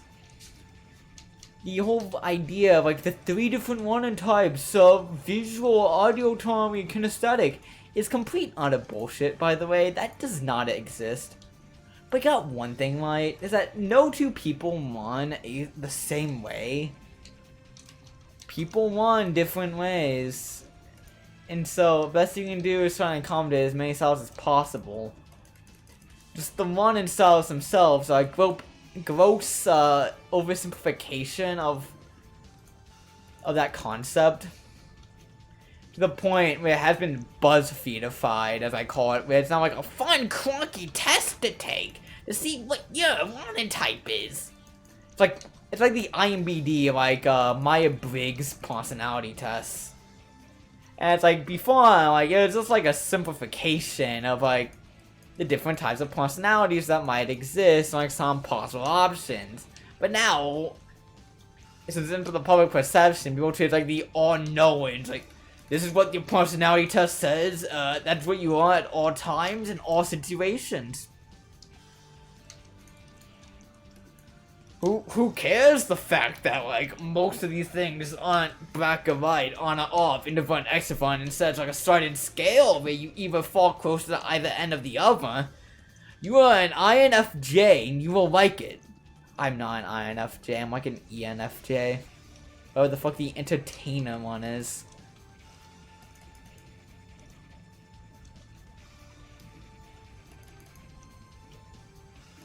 It's like an ESFP or something like that. I don't remember. I don't really care because it doesn't really mean anything. Because like most of my answers, I got the results I did because like it was like 51-49, like 60-40. So it basically means like I'm average in most things. Like I'm not leaning towards one side or the other. Which is how most people are. No one is like entirely an introvert. Also, let me just... I'm about on a tangent here. Call me a circle. Okay.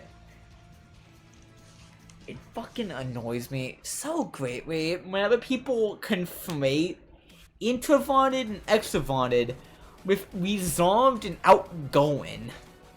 You can be an introvert and be outgoing. You can be an extrovert and be resolved. Either or doesn't determine if you are outgoing or not. It simply determines if other people give you energy or they tire you out. That's all that means. You don't go like, I'm an introvert, so I can't talk to people. No, you're resolved. Also, that's a bad idea to think like that, because that implies that, like, that implies you can never change, because that's who you are. Instead of thinking, like, resolved versus outgoing, like, you can become outgoing, you can become resolved. Or it's like introvert versus extrovert, that doesn't really change over time, that's more like a yes or no type deal. You know, like, it depends. So, like, it always annoys me when I'm like, I'm too introverted for this. No, you're too resolved for this. You're not too introverted. Maybe you are introverted, who knows? But that doesn't really matter. Like, I'm an introvert, but I'm outgoing. Man, I can talk to people fine. I enjoy talking to people. Just to me, I get tired when I talk to people too much in a short period of time. Hence the whole introverted, but I'm outgoing thing. Well, I say that, I'm like, oh my god, you can't be an introvert. You manage the club. You talk to people and you manage them greatly, and you're very outgoing. And it's like, that's... None of those are disqualifiers. Is it true that being outgoing is usually associated with extroverts? Yes, but it's not exclusive. It's not like an exclusive membership where you need like a prerequisite for being either or to fit the definitions. Like, if I get energy being around people when I'm resolved, all that means is like, I like being around them, just... Sometimes I just don't feel like talking. I just rather not share my thoughts sometimes, like... That's all that means. Like, I enjoy your presence, just I'm not... I enjoy your presence and I enjoy being around you. It's like I'm not able to talk fully. Wow, not like that. Resolved... It's difficult to define what being resolved means. Because it's defined by an absence, rather than like a presence, if that makes sense. It's like neutrality, you're trying to define that. Like, you're neither happy nor sad, so you try defining it. You're gonna have a hard time defining what it means to like feel neutral. So you're not sad, but you're not happy, so you kind of am. It's like defining a negative space, that makes sense.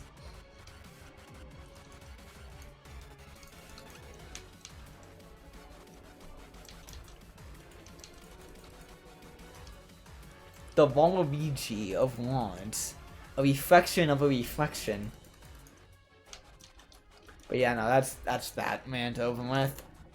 Oh yeah, let's talk about education still. Man, I'm still talking about education? It's been like an hour. Damn, you guys aren't telling me to shut up yet.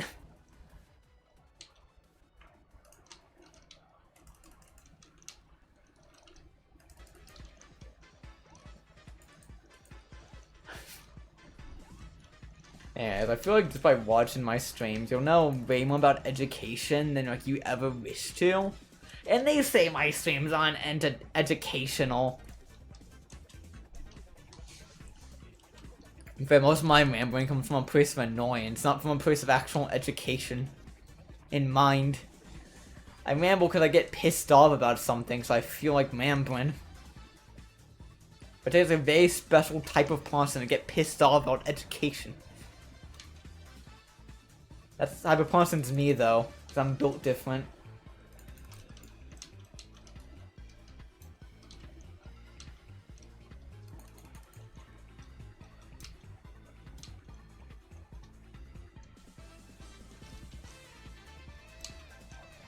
Let's see. Oh, this shit that's been annoying me. Oh yeah, the 3 Ronin types. The reason why that annoys me is because, like, in one class I'm taking, I was on a discussion board, and we were supposed to, like, argue, like, we were supposed to argue, like, the differences.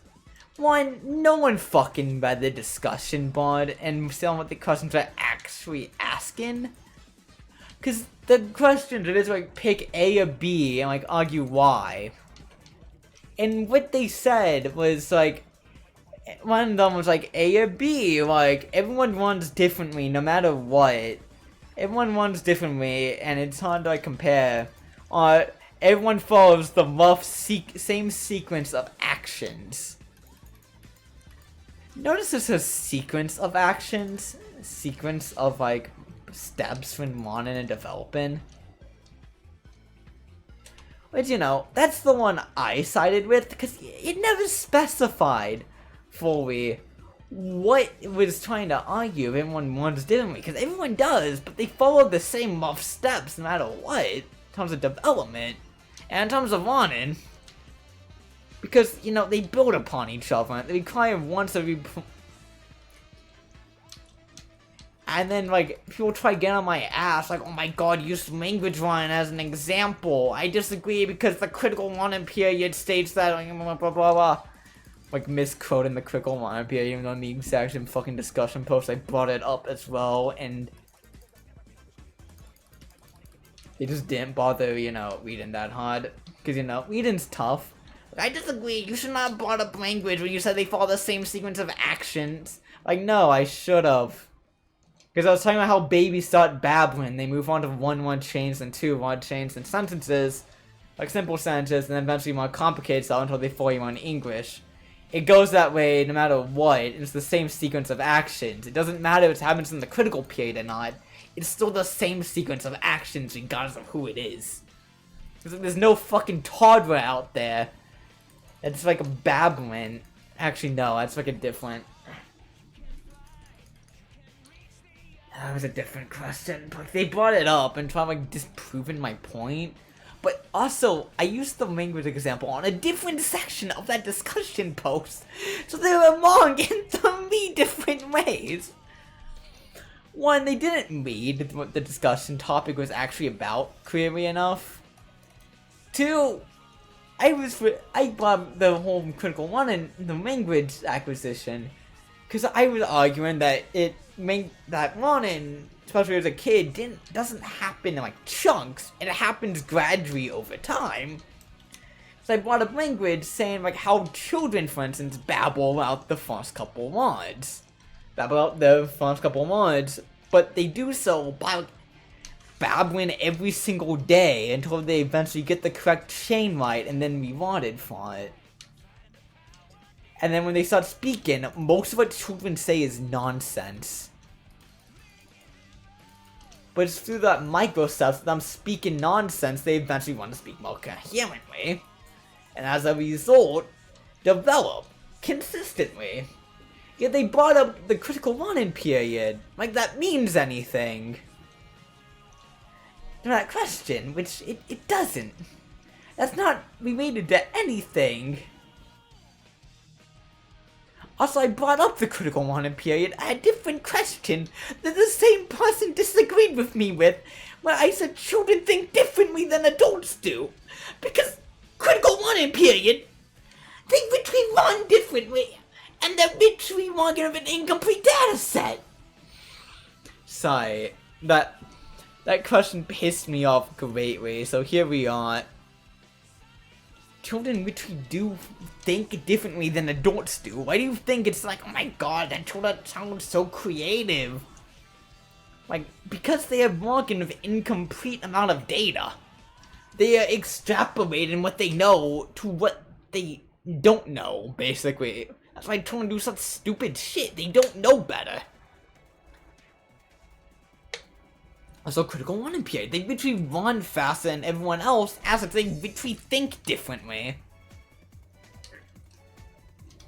They have to get to learn societal expectations, like be discouraged from doing shit. So they do whatever they feel like.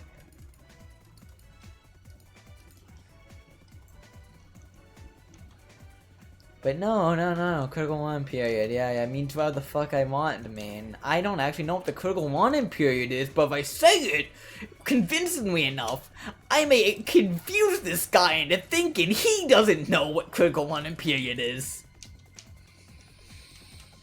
Sorry, that discussion post left me heated. I didn't even know I could get this heated from a fucking discussion post. On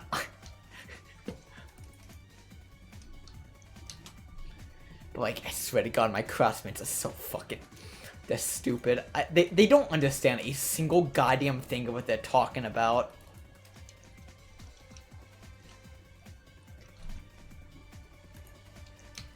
Which, you know, is fine. That's why we're here. But they don't read the slides either. But they assume they know everything about it.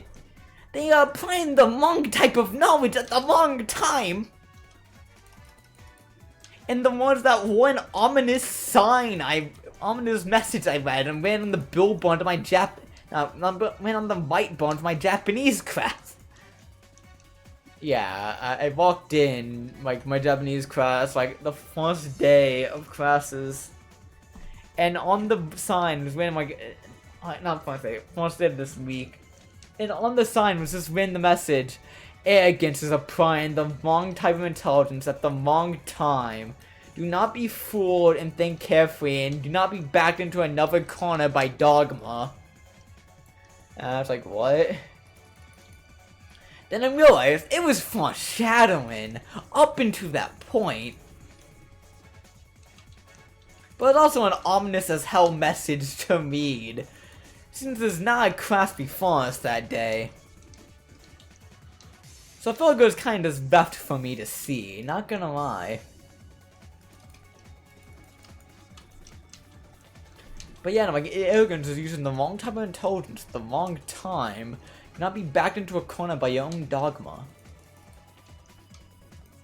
Basically presuming you know everything, so you don't bother actually checking if you do or don't.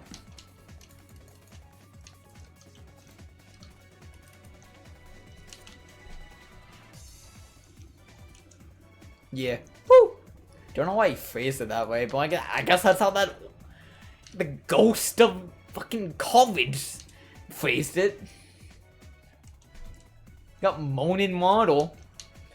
She better be glad I haven't seen else. I'm gonna show him why they call him got fucking moaning model in college, I guess. I don't fucking know. Got like some guardian angel over me just trying to bite out random ass ominous messages.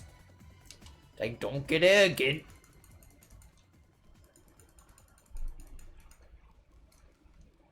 Like, I feel like I kind of need to hear that because it's how fucking easy everything's been. It's only like the second week. I can't get too cocky. With the same hand, yes I can. One of the classes I'm taking is really called critical thinking. And I ran into the professor at the train station on Thursday. And he said, and quote, "Hey, are you a philosophy major by chance?" It's like, no, I'm an education major. Really? Because it seems like you already know everything. Like, what? I'm flattered, but I don't, I think. Sauce, trust me, bro? Yeah. I know, I'm so cool, I'm so humble. I'm the humblest motherfucker I know. I'm the humblest person on this damn planet, even. You can't find a single person more humble than I am. Anyways, that was a good ego boost, but like, it was vaguely just concerning coming from the professor, saying I seem to know everything already and have all the answers already. Which, you know, it's nice coming from a student, but from the professor, I'm like, oh? Huh? Thanks, I guess? Got me more concerned more than anything else. I was like, oh god, this class is gonna be easy, huh? And then I didn't realize what he meant until I was kind of sitting in class, thinking about the class I just went through. And I realized just how much people misunderstand basic reading English. And then I realized why it's a mandatory course that everyone in college is actually take and pass. It's like, reading comprehension is not people's strong suit in college, you think. It's like, you think if you're in college, you can, you know, fucking read and figure out what it's saying. But I guess after some point, you just lose that ability to, you know, read. you know, actually understand what it's saying and what it's actually trying to argue.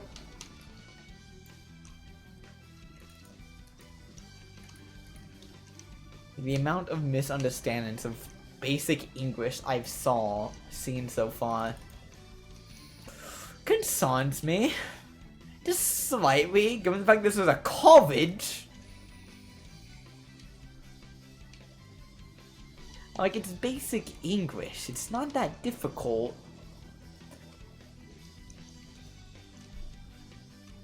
I don't know, like some wunderkind or some shit to be able to understand a basic English sentence. But I'm like, it's not hard. Why are you guys struggling with this? What do you mean you can't spot the conclusion in this literal argument? It's like, but there's no indicator lines. There doesn't need to be indicator lines. They never once specified there needed to be indicator lines for there to be a conclusion in an argument. Actual thing that happened when someone failed to spot the premise and conclusion in an argument because there wasn't indicator lines in the argument itself. But so let me just put like a math example. It's like failing to understand what 2 plus 2 is because it doesn't fit any of the formulas you know. Like, it is ironic the class is called critical thinking, and no one can actually use critical thinking in that class. Like, no one can think critically for a second. Like, no wonder they're in the class. I'm like, what is this? Why are you doing this? How do you not spot the very obvious conclusion right there? Why am I the only one that can see this? Like, do I just have like a... what? I'm like, I'm just sitting there, bewildered. It's like, what? And it's like, no one's saying anything. It's like someone pipes up with a completely wrong answer, and I'm just behind them. It's like, I've answered 5 times in a row already. I cannot answer 6! The professor just gives up after a certain point.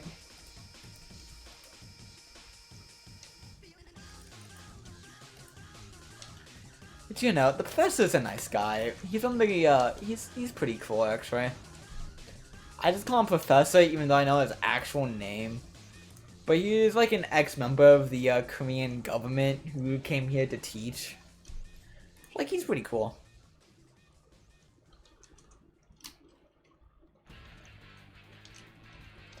But like, he's cool. He's gonna like me as well, because I'm a very active member of the class. Usually with the right answer. So I just help class move along, basically.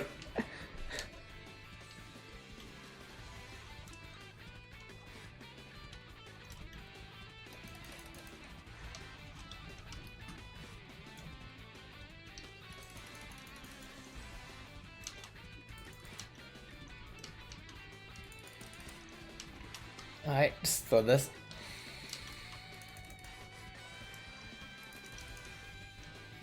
But no, the class itself is pretty boring, but like, I'm still an active participant in it, because like, my thought process is like, I'm gonna be here anyways, so like, I may as well be active. Like, I'm gonna be here anyways, like, I may as well have fun with it. Which I don't think a lot of people think the same way. How many are just like, zombies? I hate using this term NPC, but if I had a term to describe the way these people just sit in class motionless, seemingly not a single thought going through their head, it would be NPC. If they had thoughts going through their head, they surely don't share it. Like, half of them I'm pretty sure just made up on the spot, just like background characters. I'm like, you're gonna be here anyways. For about an hour, you may as well speak.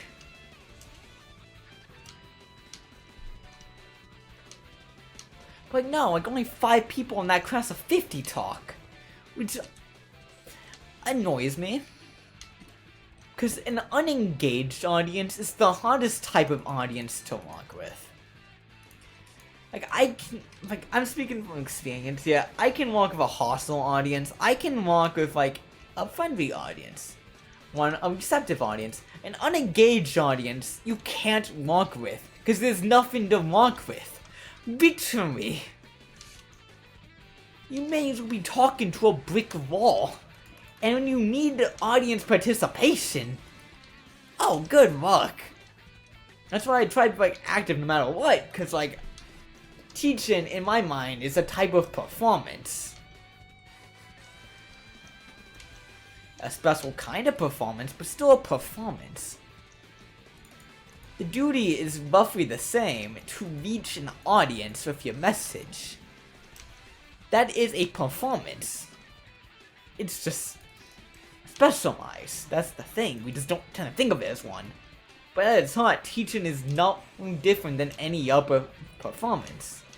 It's like a lot of, like, performative techniques work with teaching as well. But, you know, it's pretty interesting to think about, I guess. Also a fucking nod, so, like, maybe I just find it weird. About the 2 hour mark. And then get, like, wave 25. Nah. Been gone for a while longer. See any other shit I feel like yapping about? Oh yeah, classes. Okay. Let's see.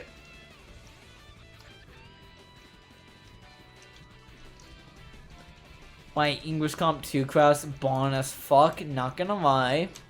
I try to be my best, be active, but when we just watching a fucking TED Talk, it becomes kind of difficult too about being obtrusive.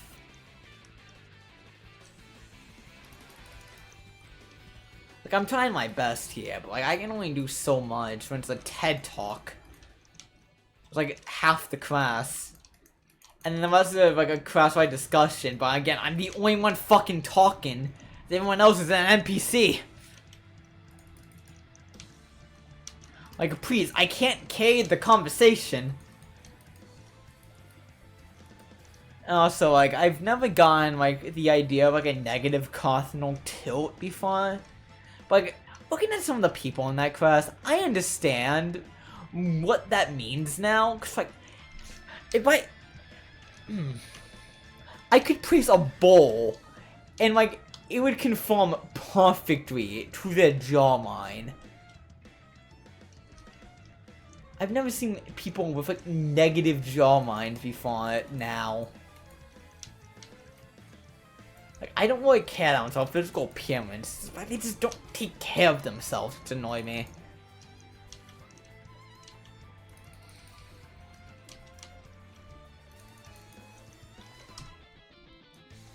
Also, that was going insane, because when they were doing class introductions, 5 different people, all guys, said, "What's up, my name is," and so generic white guy name here. I like sports, going to the gym, and playing video games. All of them said something to that exact same effect. I'm like, god damn it. What the fuck? Like, I'm a business major? Like, I figured. Like, the distinctive lack of personality you have, I figured you were a business major.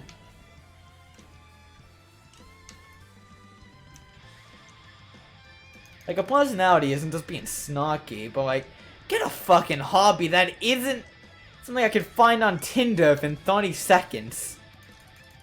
If I have to, if I can select every single thing you're interested in from, like, the first 10 options on Tinder, I don't think you have very interesting hobbies, needless to say. At least pick something that isn't, like, stereotypical flat bro. Like, it's hard to take anyone seriously when I just remember that. Like, oh right, I took them seriously. Took what they said. Actually, glad I'm in the VTubing community, because, like, this is why I like being around creative types a bit more, because, like, they're actually interesting. They have a personality. That isn't just, what's up, bro? So, dude, I like sports. I'm from tech. I like engineering. And then repeat that 5 times and give one of them a British accent. I'm like, bro, what is this? I know I make fun of the VTuber community for being unoriginal sometimes, but I take back everything I say after seeing just how unoriginal life is. Well, I don't blame them now.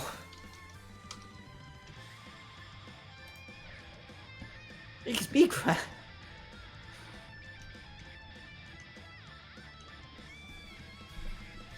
Anyways, welcome to the shit talking part of the stream. I have a bunch of shit talk about, in case you can't tell. I'm not my professors, because like they're cool. They're trying their best, which I got respect. You know, like being a college professor is difficult, because like unengaged audiences is the thing. It's like no one is fucking engaged in classes you have to take, and that annoys me on a level I cannot even begin to describe. Like, you are going to be here anyways. Why are you just sitting there quietly? I don't give a shit that you were just at like a frat party last night. Fucking talk, man. Do you have a voice? It's a voice actor being paid to speak for you. Just talk. For the love of God.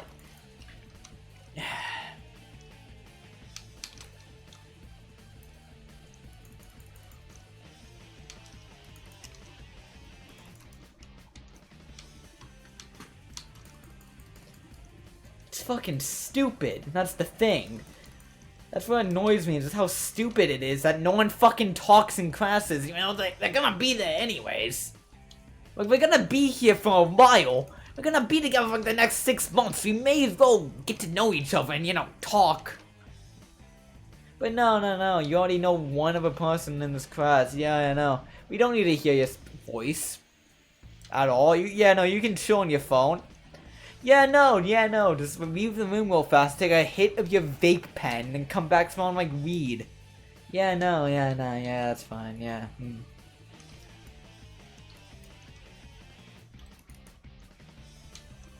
Don't even get me started on the fucking substance abuse problem in college. I could go on a whole different rant about substance abuse.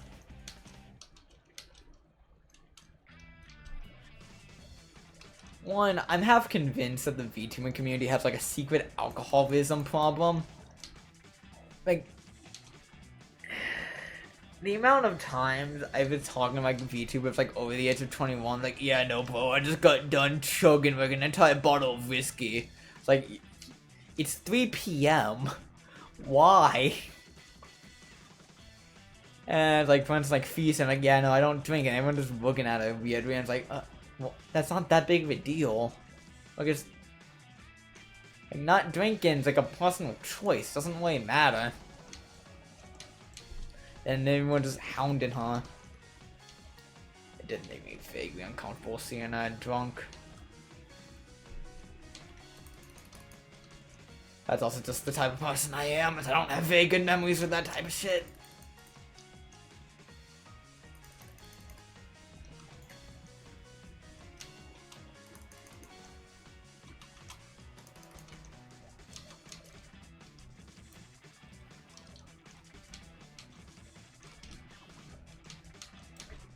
But yeah, nah, it does always make me vaguely uncomfortable. My if I see like a VTuber just drunk at like 2 p.m. I'm like, bro, what are you doing? Like, the VTuber community has a fucking alcohol problem. Ugh, it's obnoxious. I know I spot the irony in this coming from the monk VTuber. Don't get me wrong. But something had to be said at one point or the other, and I'm saying it now.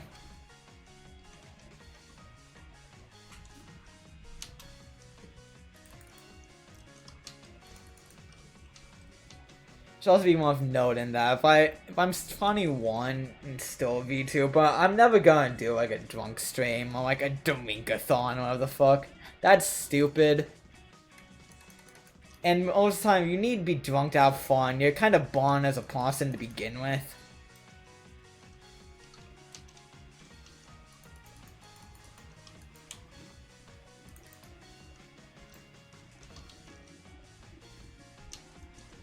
So, yeah, don't do drugs, stay in school. Good message for the kids.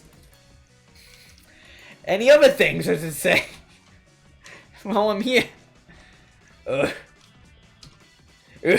know I don't got any other soapbox rants to go on. Not gonna lie to you, I think I ran out of them. Which is good, as we got like 25 seconds to think of one now. As the ads will start soon.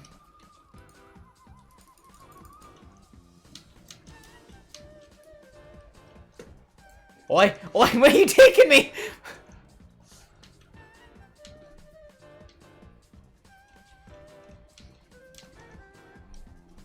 No, stop me!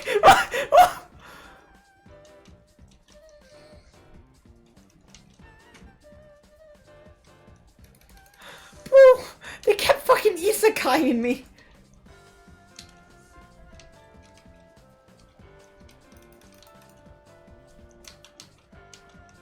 Holy shit.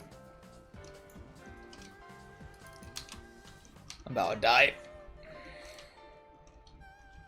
I'm safe up here. Okay. I need to heal. I'm low, man. Just need to get my bands real fast.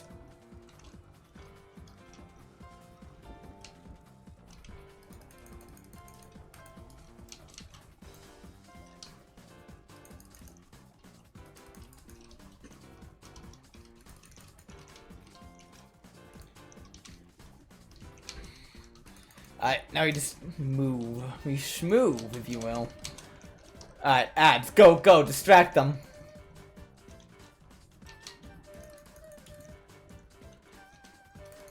Fuck, I don't know if the ads are praying or not. This is awkward. So, there we go. Go, 9 ads. Back to back. 500 ads. Hey, Blaine, what's up? Welcome in. We're just doing a Risk of Rain 2 right now. In case you can't tell, I guess.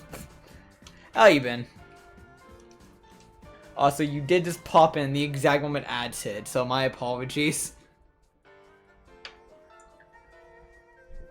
If you don't have any, you got lucky. Been good. Good to hear. Yippee. I've honestly been on like a soapbox rambling for like the last 2 hours, so you got lucky. You managed to avoid one of my rambles. No ads. Pog. But yeah, no, I've just been rambling for a while now. I'm starting to run out of steam. How about you? Pretty good. D&D session got canceled today. The fucking Kane Bloodline Cross kicked in again. It's like, there's a fucking cost. I swear to God. That like, every single time I'm about to play D&D, something goes wrong, it gets cancelled or delayed. I just can't play D&D. No matter what I do, D&D is not a thing. Which pisses me off beyond belief. I'm like, please. It makes me just go fail. If you want to kill a man every single time.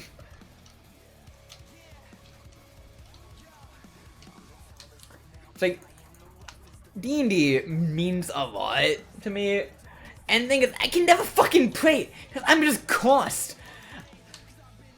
It's...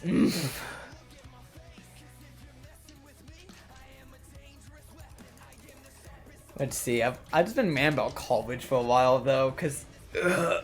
only about 2 weeks in, there's a lot to ramble about.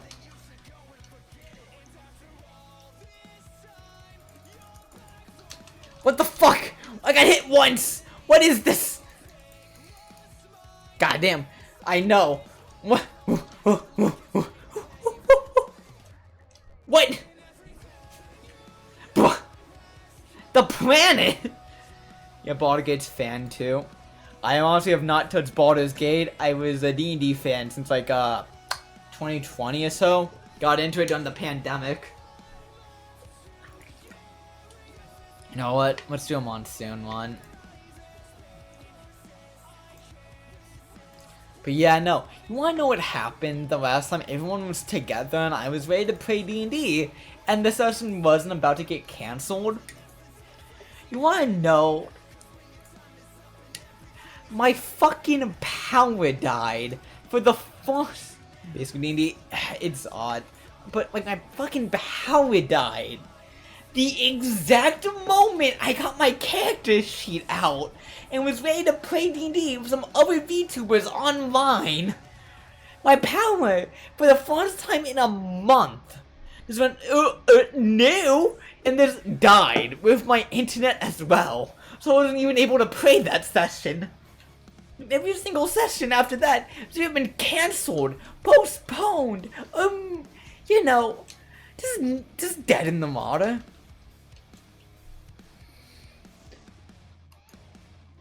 I'm cursed, man. I swear. You D&D sounds like hella fun.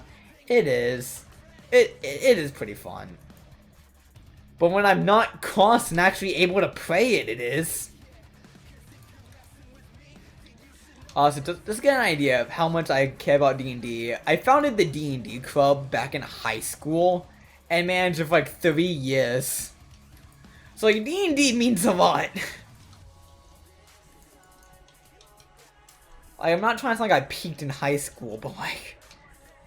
So like, I care deeply about D&D. So like, it pains me every single time I just can't actually play it. Like, bro... You're playing with on Twitch? No, it's like an alpha stream type deal, but if it... You know a VTuber called Gamba? Like, Gambantine? It's with a couple of his streaming friends and him as the DM.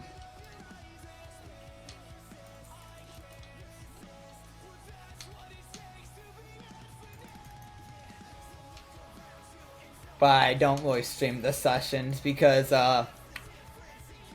we probably just agreed not know who you're playing game with. Yeah, Gamba on Twitch. What?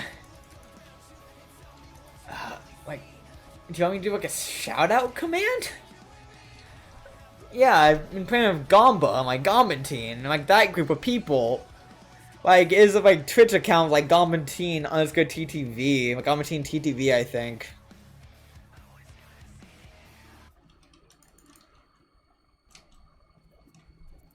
But it's like an off-stream type deal, so like we don't stream it.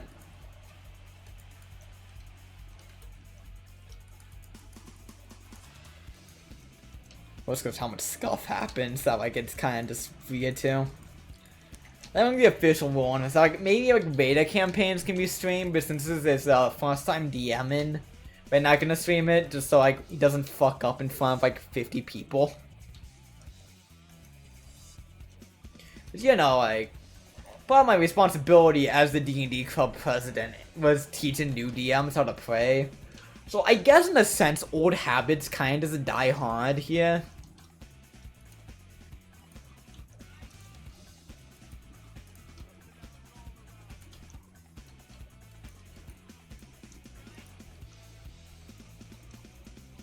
Old habits are just dying hard at this point.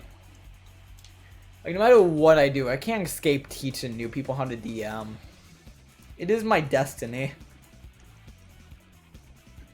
We're gonna see some D&D sessions I would watch. I actually do want to see some D&D sessions on one point or the other. Like, I would need like a good... I need like a good, consistent group of people to play with. Because in my mind, like, streaming D&D sessions makes it more like a collab stream than a, D&D campaign. So I can do like really solidly written. That gives me an idea, actually. Let's see if I can get people together for D&D. Need to find a group of people to play D&D with, actually. Especially farm will contribute on. Oh! Okay, I need to think of it. Okay, I have an idea. I have a plan. I need to find people to play D&D with ASAP. I have a campaign I want to do.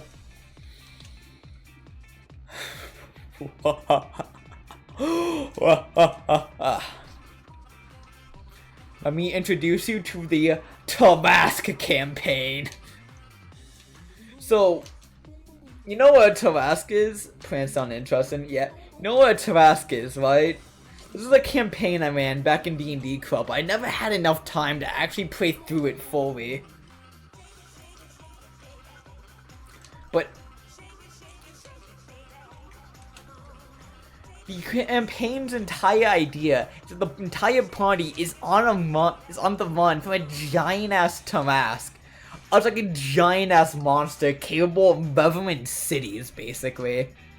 The entire campaign's idea is that the party's on the run from a massive ass Tamask, basically, that can kill them very easily. So they have like considering like run around, like find a way to stop it.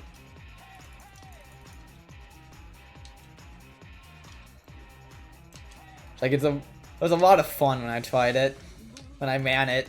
So we didn't have enough time to actually play through it like the level I wanted to.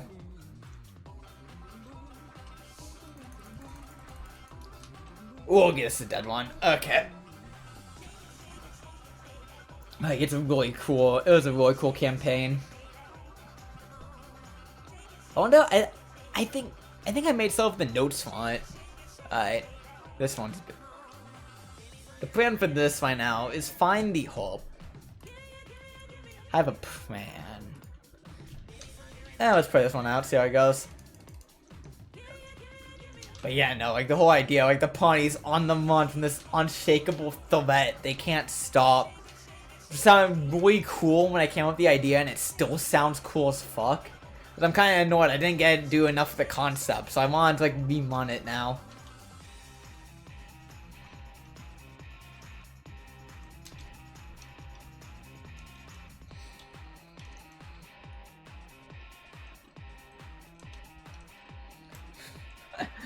Oh.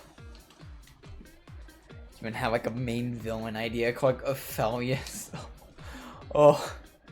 The thing is like, am I gonna be, is this technically spoiling? It hasn't even happened yet. Like nothing's even confirmed. So, like what would I be spoiling?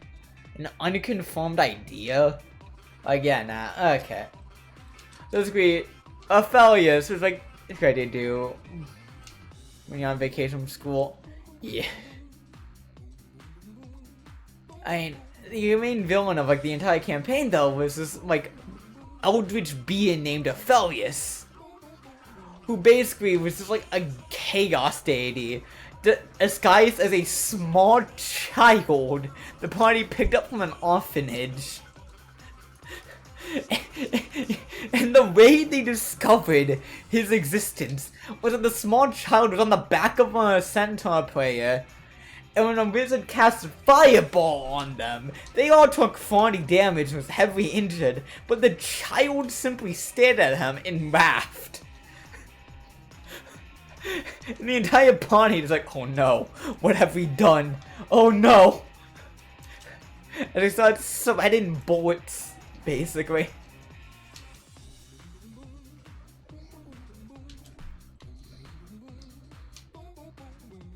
That's a can eldritch deity on their back.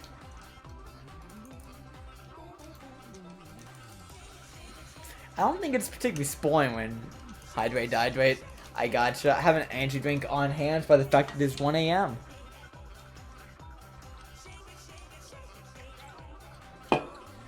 Yep. Guess Twitch is just bugged. Okay. Huh. Twitch is bugged. But yeah, no, like the plot idea sounds fun as fuck. I actually want to do it now. Maybe if I find a group of people to actually play with, I can do it. Yeah. Create a new altar.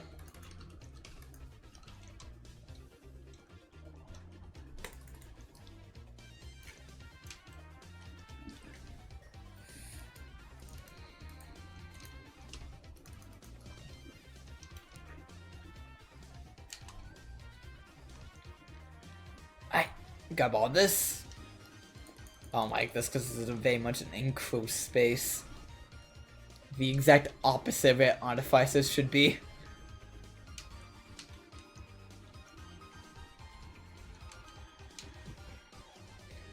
But yeah, no.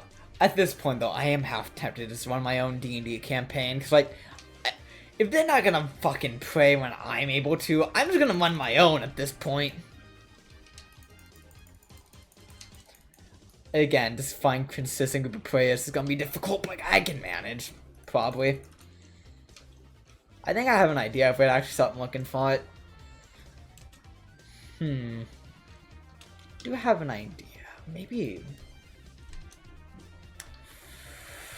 I'll rework the story a bit and then just start making preparations. I think that's the right play. Yes, I'm gonna pay my don't need no D&D group. I need a D&D group. That's why I'm running it myself. So I don't trust anyone else to do it. I'm the only one that's proven capable so far of actually running a group. Everyone else is gonna keep canceling a bailing at the last second. I may as well just do it myself. If you want a job done right, you may as well do it yourself at this point. Like, going insane. Because it's been too long since I've DM'd anyway, so I may as well take the gloves off after a while.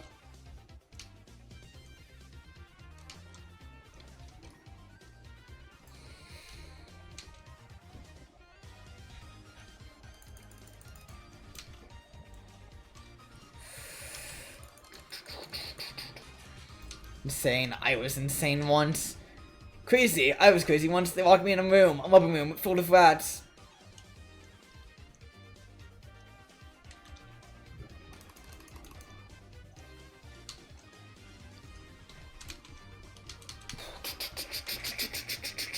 Okay. Okay, Chucka. Bruh. What the fuck? I feel like it's making a compilation. It's like the random ass noises I make when I'm panicked. And like, you could just like upload to YouTube like an instant like 200 views.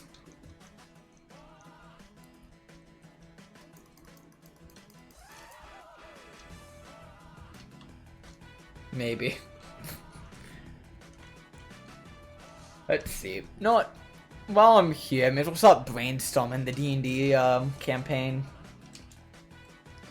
So firstly, the villain's name was Aphelios, because that's the first name that came to mind when I was thinking of it.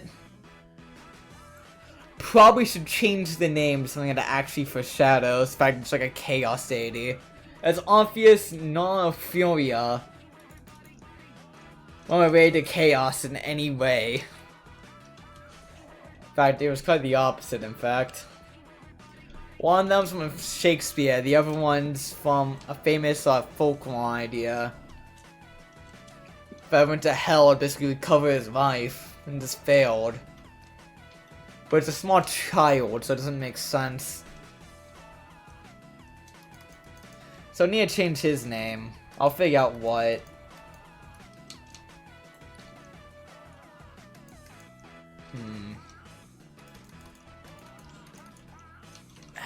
Might be easier if I just write this down.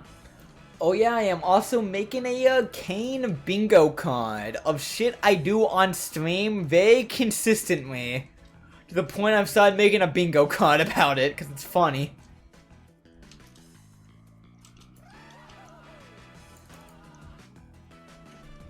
So like I've noticed I do like a very specific set of actions every stream, without fail.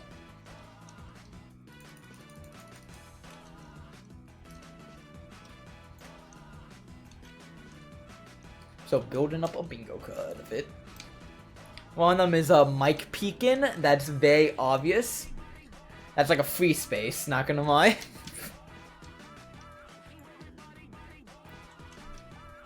Oh, did I include dick jokes already? Well, I think that counts as sexual innuendo.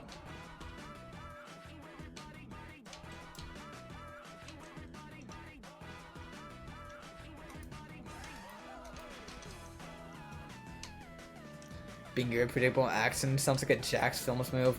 Hey, I watched a lot of Jax films, okay? But to be fair, it is funny.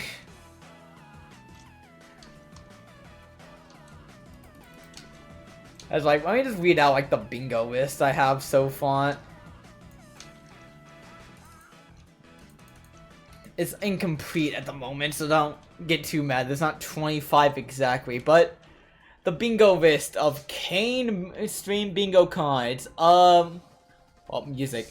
Got random life lesson, a random rant about education, a dead mom joke, a year mom joke, scuff, the free space, music too loud, the music's too quiet, me stating the obvious, random sexual innuendo, hidden the mic peeking, and a random stolen joke from somewhere. That's the list of bingo stuff so far.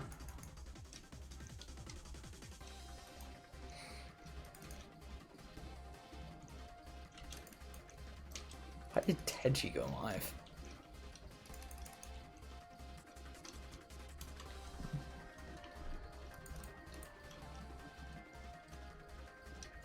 So far, it's a pretty good, comprehensive list. Need more, though. Like the beach spaces, basically.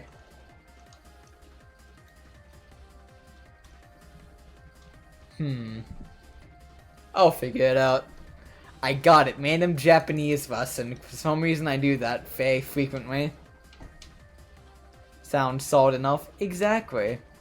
But like, that's only like 12. I need like 25. So I need to dig deep, basically.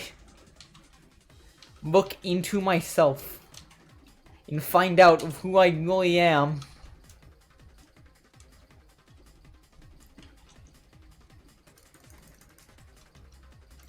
Should be once I watch more of you. Pog.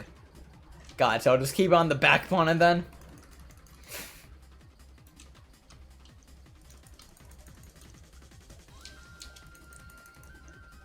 Good check up. I got identity theft. That's one. It's a very popular one, in fact.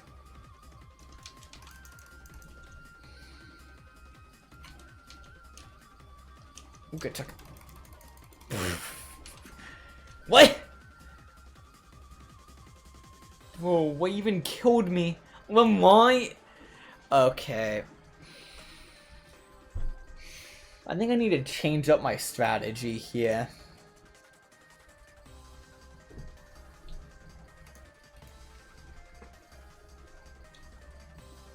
Let's try this. Show me this one will work.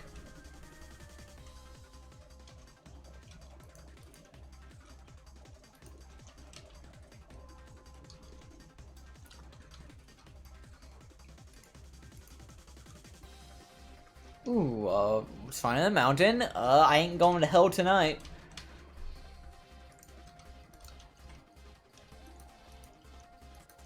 So let's see. College stuff. Yeah. Woo! I know a surprising amount of people from college now. I kind of forgot just how many people I actually knew. Till I was like wandering about campus, about 5 different people called out to me. Like, huh? Like, oh yeah, I remember you. You're from that government class I took. It's like, oh no, you're from that government class I took. Shit like that. I'm like, oh great. What are you doing here? Shoo. Like, there's this one guy on campus I've been trying my best just to avoid. He fucking yaps non-stop. And he's like 20 years older than me. Like, dude, it's not cool. It's creepy. I don't care about Duke. Stop talking. As it kind of like smile and nod as she's rambling about how his wife loves badminton, how she's a professional badminton player, and how he went canoeing in Florida. Like, I don't care. It's like, yeah, my hobby's a salesman. Oh, that's good to know. Yeah, I actually sold my grocery store recently. Like, good job. I'm proud of you. This government class, yeah? So it gets pretty easy. Anyways, you want to hear me ramble about Duke basketball or someone? Like, no. The exact opposite, in fact. Please, stop talking. Wait, say I have customers give out. I can't say that when we're both on the train going home.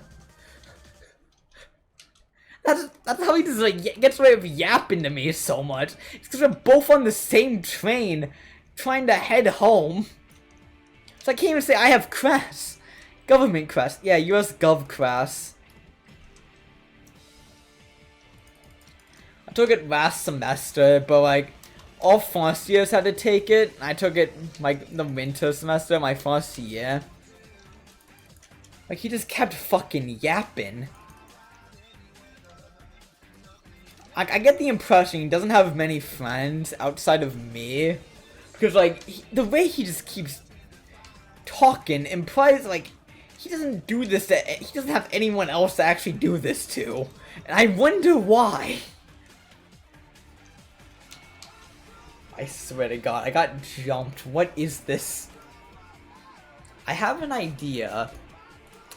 Maybe if I get some items before instantly trying to do the teleporter, I won't get jumped instantly and die. It's just a hunch. Well, let's try it.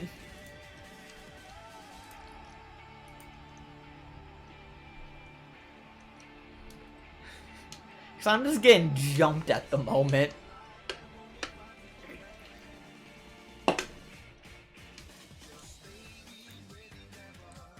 Oi. Oi. Oi. Oi. Oi. Oi. Thank you. I don't know how many times I could say me. Oi.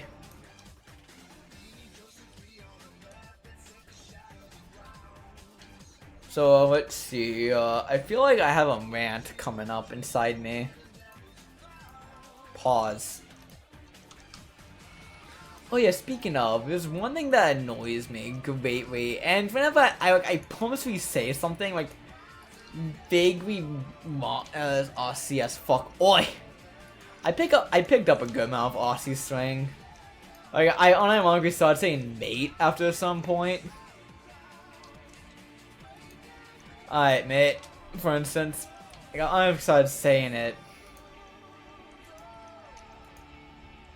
And also I say, yeah, nah, sometimes. Like, to the point people will just actually think I'm Australian at some points. Because I say, like, yeah, nah, whenever people like invite me out to do some shit.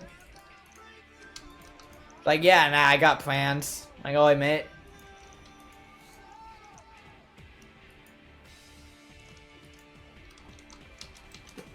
Like, I'm not Australian in the slightest, nor do I have Australian heritage. I'm fucking Georgia. But it is fun to use.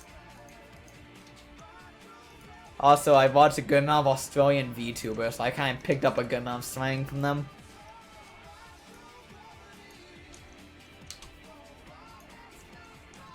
Assuming you're not Aussie, yep.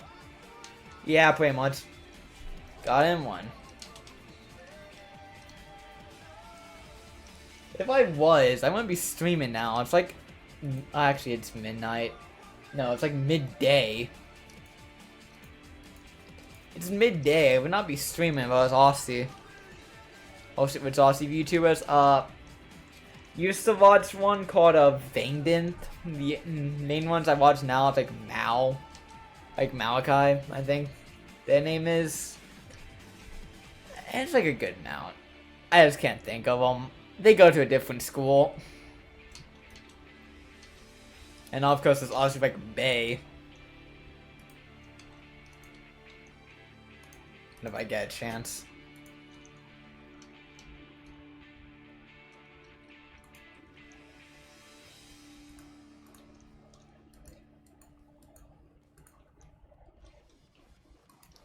What do you mean? Wait, oh yeah, the Aussie. Oh yeah, well you wouldn't know the Aussie VTubers I watch. They go to a different school. They're in a different agency. They go to a different talent company. I'm sorry to say.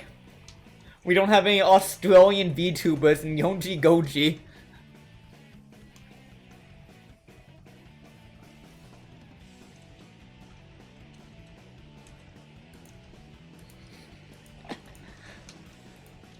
So to like clarify real fast, the ONG Goji is basically just like a VTuber agency, or like a joke VTuber agency that me and Teji have came up with.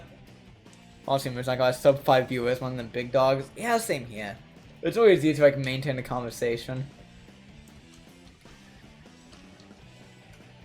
Well, luckily or unluckily, I think I'm going to be like sub 5 viewers for a hot minute, so like there'll be plenty of time to talk. But yeah, and I enjoy like carrying on these types of conversations more than like if I have like a lot of people at once, it gets difficult like maintain like the flow.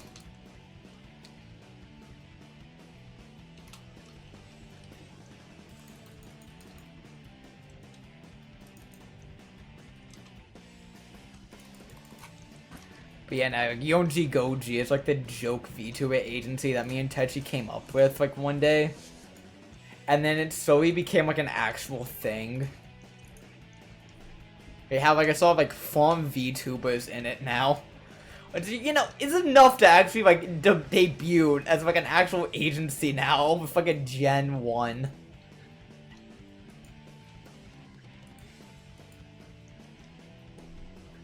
Tejihu Kumaibu. Another streamer on this. Well, he was around the same size as me for a while.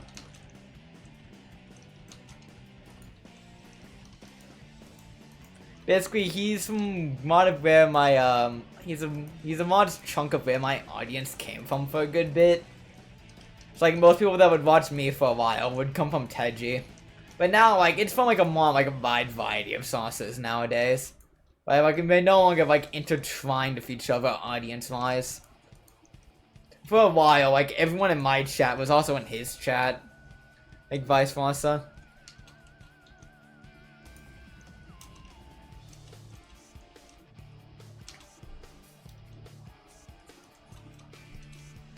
Alright, let's do the challenge. Oh, okay, nice. Yep. It's also like a big reason how I got like the size I am now. As like before like he discovered my channel, I was at like 30 followers. But afterwards I was at like 70. To the point where I was like, I had like a goal set up. That I was doing like a karaoke stream like 50 followers. He discovered it and it's like, you know what, I need to get this King guy, I need to do his karaoke. So like he just shielded as hard as possible, going like I saw 20 followers within a span like a week. Which, you know, big mean scared me.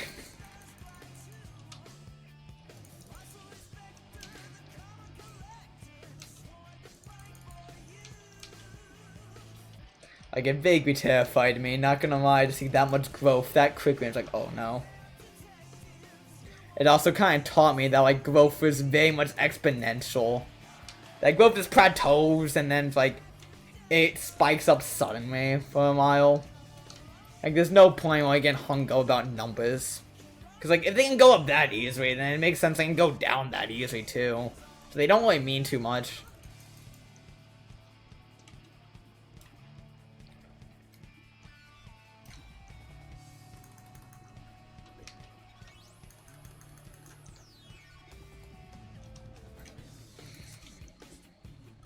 Boy, so many.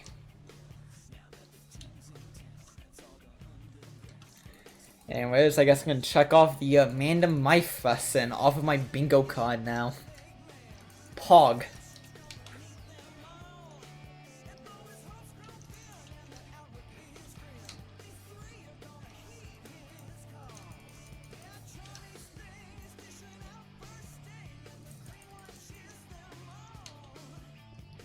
Bro, shadows a liver of text for big simmers. Ah, shit, I missed that message, sorry.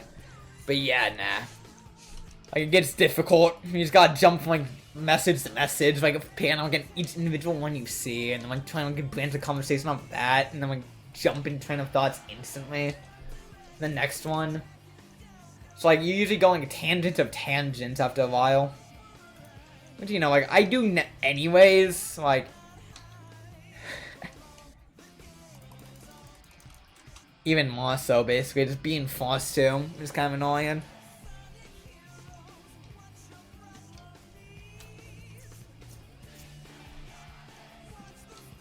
Alright, we got this. We have so many items now. Jesus.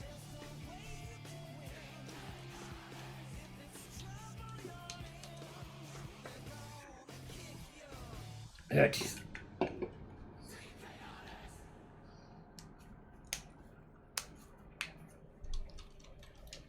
Oh, mountain shrine, nice. We gotta go for it. We are not pussies in this household. There's a special way of hell for those who see the mountain shrine. Just don't go for it. What it does is basically just double the amount of bosses you have to fight each teleporter. Then you get 2 times as many items as a result. Look, there's not really a whole lot of reasons to not take it. Unless, you know, you're a little bitch who can't handle it.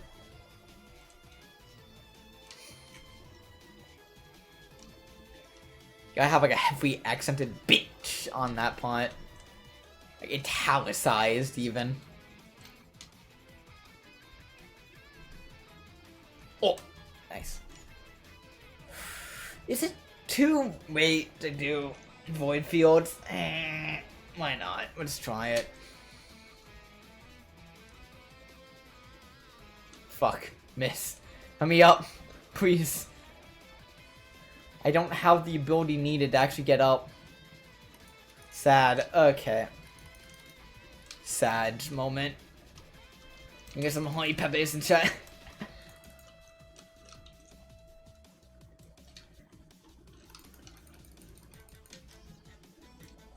Also, I've unironically almost called a group of people chat before, and it's nearly happened multiple times in real life.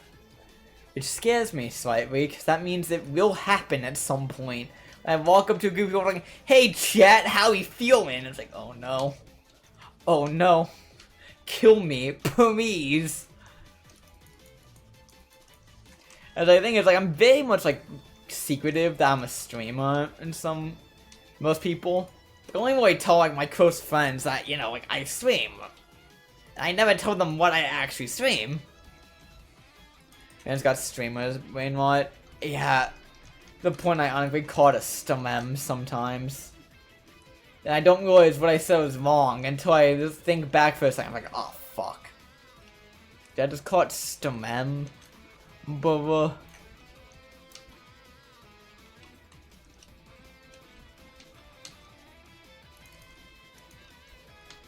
that's why I try to like fight back every single time I call. That's why I just speak as explicitly as possible. Like, I'll never say booba, I'll just say titties. Cause like, I refuse to say booba. Cause then that's how I know I'll be gone too far.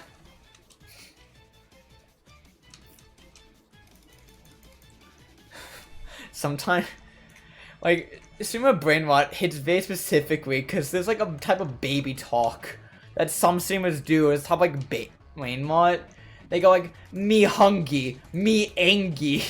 Like, no, please. I refuse. I'm not playing that game. No. Like, I catch myself almost saying like babyified versions of like, I'm angry, I'm angry, I'm hungry. Like, no, no, bad. I refuse. What the fuck? I can tell. Okay, we're getting progress at least. I'm not ending stream until I do this.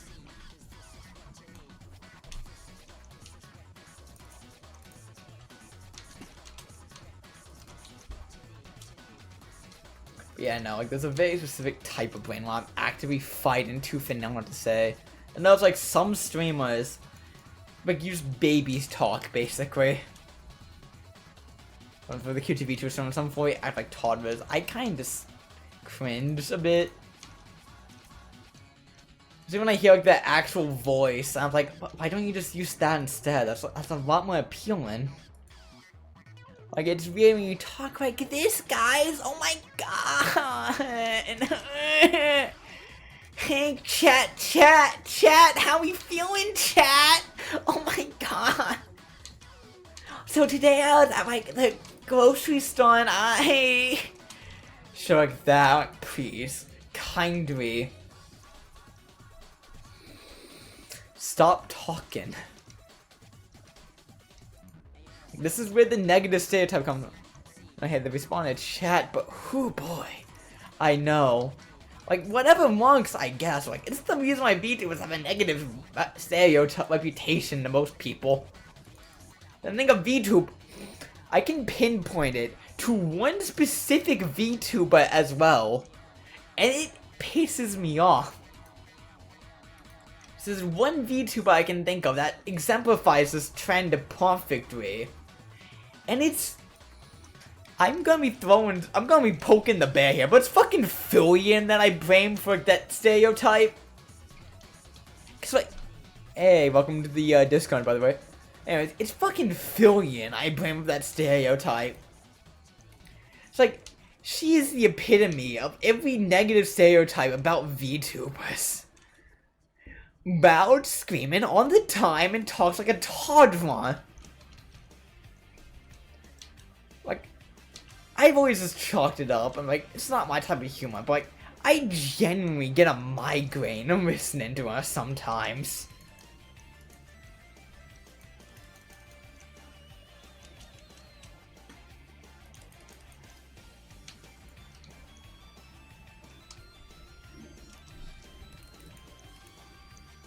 Listen, I'm poking the bear here, but like, honestly, that's like, the thing is though, she's so fucking popular that if you ever get like a VTuber shot and you're recommended, it will probably be one of hers. Wins. I honestly like Win Penwell, so I'm fine with being Win. Like, but turns out it's probably gonna be Fillion that's in your recommended. Like, YouTube shots for a while. People like to see VTubers, they see fucking Fillion being stupid, saying, hey, oh, let me just go fast, like, hey, Snackers, how we feeling, chat? Snackers, oh my god, what's this? Like, a fucking toddler voice she does. Mine's so fun, Min Penrose, I'm ambitious. I'm ambitious, I'm Mike. Min Penrose, I'm Mike. Fillion gives me a migraine. Also, I apologize for the, microphone ear rape. I did not intend for it like that. Actually, I did intend for it, but I'm sorry if it like annoyed you. It just demonstrates my point. So smooth. I know, right? It's amazing. And, like, her energy as well is just like chill as fuck, so I appreciate it.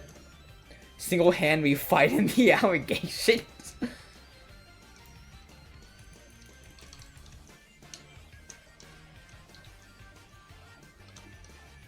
Oh, you wanna play that game? Playing that game?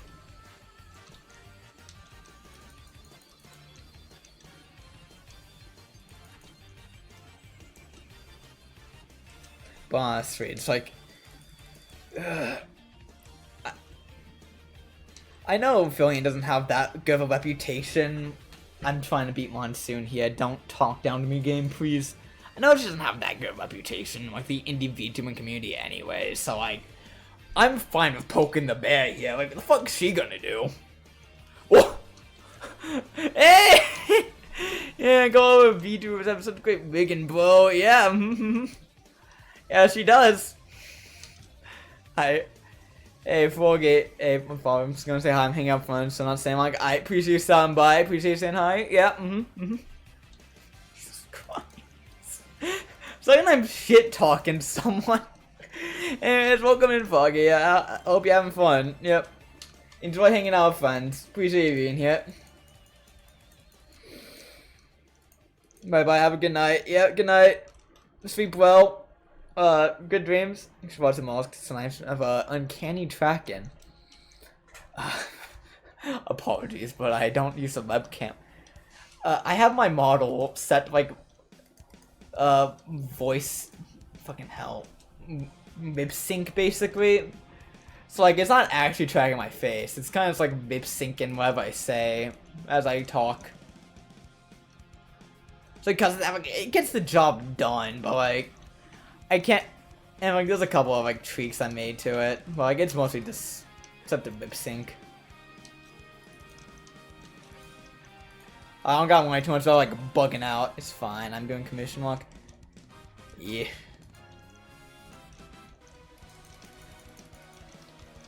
Gotcha.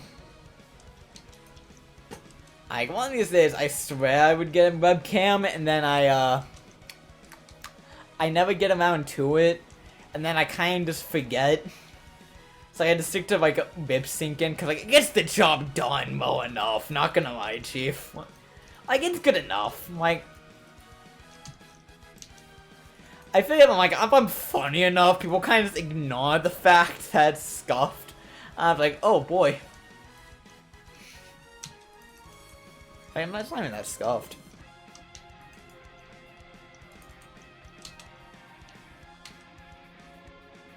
You're funny enough. Pog!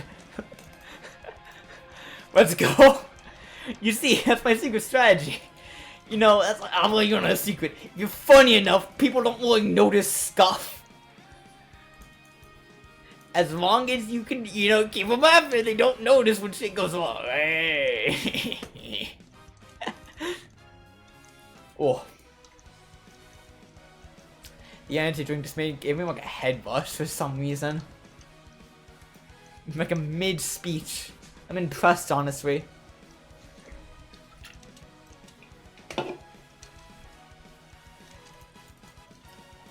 It's like, to be a VTuber, you have to have like 3 things. One of 3 things. Money, being funny, and being good at video games. I chose being funny. Like, I don't have the other 2.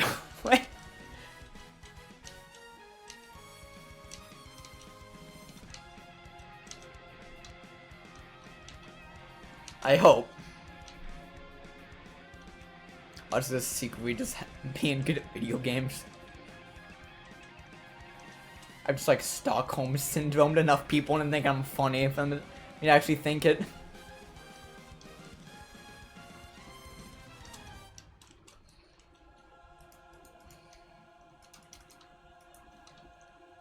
Funny and self-aware over wholesome. That's fair. I like wholesome sometimes. Listen, I can be wholesome when I want to be.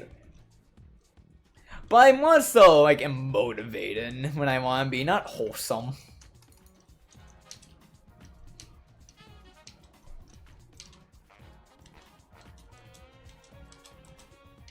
It's like when I ramble about like just start doing shit and like stop being trapped in one's own head. I'm not trying to be wholesome, I'm trying to be motivated. Like I'm trying to be like a coach more than anything else. So I try my best to be self-aware. It is difficult. Like you're too self-aware. That's like, it's not funny. So you gotta have like a good balance. Okay, like you're too self-aware, and like it just comes off as like it's like baiting for compliments.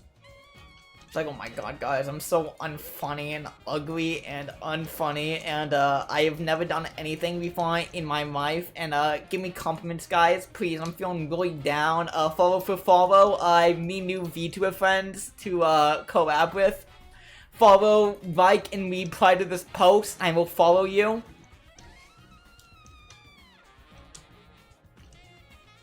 Gotta be distracted there, not gonna lie.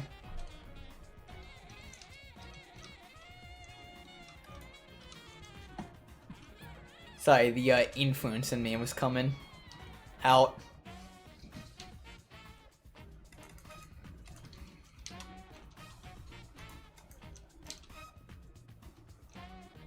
If I say any weird shit, it's 1 AM here.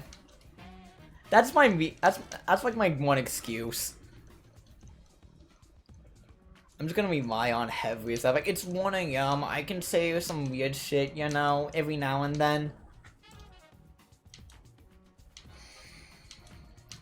Who cares if I especially like 2 PM for me and this is just how I am as a person? Like, eh. That's so ass. I do not know why that'd be the same. Because it... There's like a rant there. Well, like self-deprecating humor. I fucking hate self-deprecating humor. Which is ironic that I use it sometimes, but like, I fucking hate it. great way. It's like, it never comes off as funny to me. It comes off as like pitiable. Like self-deprecating humor, your costume instead of fucked up sleep schedule. Exactly. Like 1 a.m. is like 1 p.m. to me.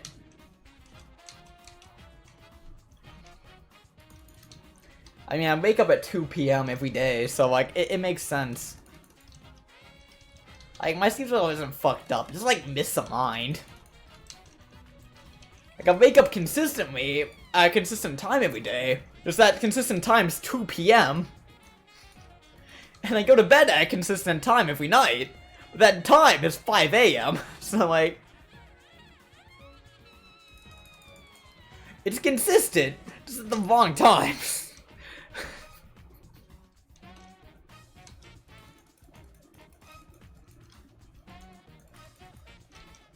So you're skimming a few classes, are you? Hey, when it's like a school day, I wake up like 9 a.m. I'm not happy, but I still do it. But yeah, no, I never skip class. Skipping classes is for fucking not. It's for fucking idiots. Like, I'm paying for the class. I'm gonna be going to it. I'm paying for it anyways. Like, the money is already spent. I'm going to that class. Like, I'm getting my money's worth. I don't care. That doesn't did the same sometimes. Bro, I've only skipped like 2 classes and it's like in these 3 semesters of college. And most of it was my US Gov class, because that class honestly just was an hour and a half of everything else. So I decided, fuck it, I'm just going home.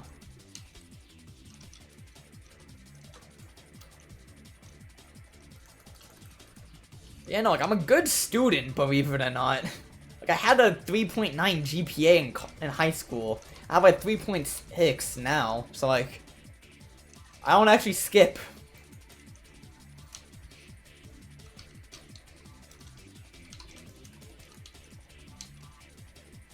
Like, I have enough free time as is. I don't need to bed shit from the hands of my schedule anymore. You're studying. I'm an education major. Whereas I called a philosophy white major. All the philosophy, none of the calories. Not all the psychology, none of the calories, basically. So like education is just applied psychology, more or less. It's like how physics is like applied math, more or less. I'm saying more or less too much.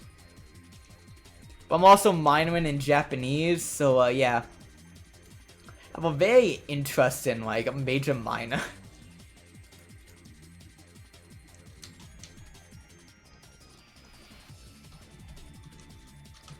Because, like, the idea is that I want to be as, like, overqualified as possible. So I can become an English teacher in Japan. Like, the most overqualified English teacher possible. So I also studied linguistics for fun. Yeah, I did electronics and telecommunications. Interesting. I could never actually understand electricity, so, like, good job. Electronics is, like, my one weak point. Like, if you present me with like a circuit diagram, I'm just gonna start panicking. Like, what is this? I think that's a resistor. No, not ohm.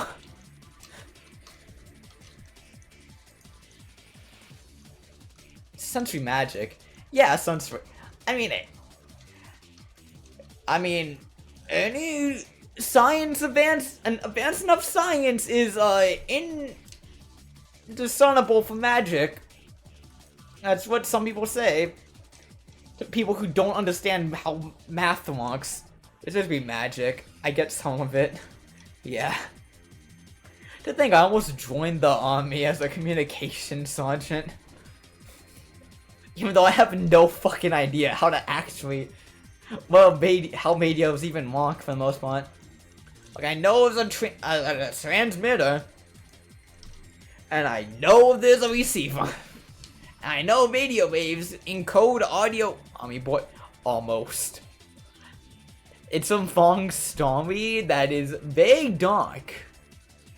But, there's a chain of events from... fuck it. It's not really a funny story, but it is a story nonetheless. If you want, I can tell it. I can just move on. It's up to you, really. I don't really care either way. So it is a long story. Of how I almost joined the US Army. Jesus Christ. They nearly got me.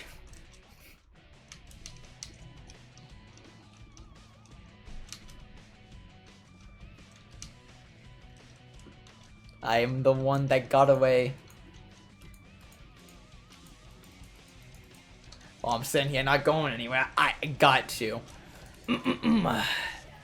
So, it all started one afternoon when I was 17.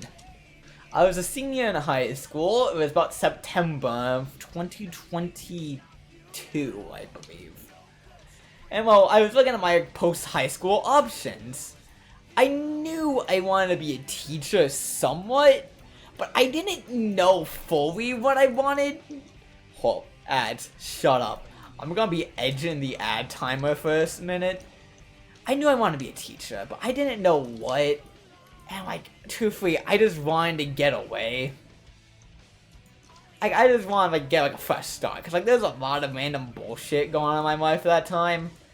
That like, there's a lot of personal stuff. But I just really wanted to get out. So I looked at the Army. So I decided, fuck it, why not? I went to the US Army's website. And on it, it prompted me to give my phone number and email. It wouldn't let me browse the website otherwise. So I figured, you know, what the fuck not? May as well. So there I was. I gave them my phone number and email, mistake number 1. And then just moved on my life. Hope ads on about to hit in 4 minutes. So yeah, moved on my life. About 3 days have passed or so. I did look at the website actually, and the US Army website's still stupid. Like it's very like unintuitive to navigate. It was built in Squarespace, I'm pretty sure.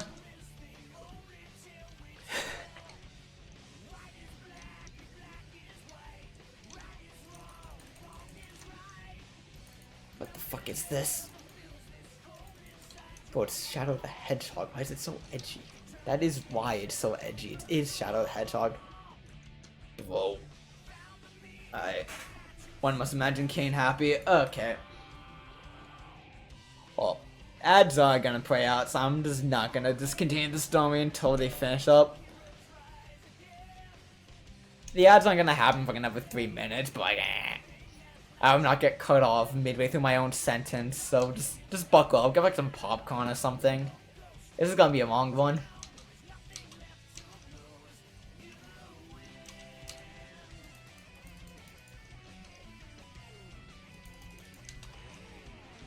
It's not happening. Yeah, it's gonna happen in like 2 minutes.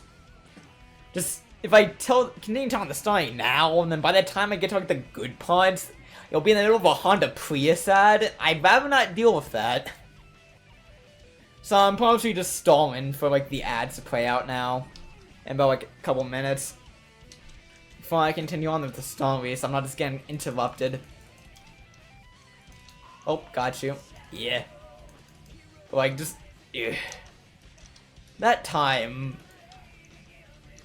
It should be worth noting that, like, I was 17... This was about 2 years ago. This was 2 years ago, actually. About to the date, weirdly enough. But, like, I didn't know fully what I wanted to do with my life at the time. Like, I'm pretty confident in what the path I'm on now. Like, I'm pretty confident in doing what I'm doing. Just back then, I was it's like, okay, well, I know I want to be a teacher, but what? Like, oh god, I have to deal with this house bullshit. Like, oh. Well, 17-year-olds don't, not gonna lie. Oh yeah, but like, I was also dealing with like added pressure of like inheritance bullshit, because I was 17 at the time, had my like mom's inheritance I had to deal with when I turned 18.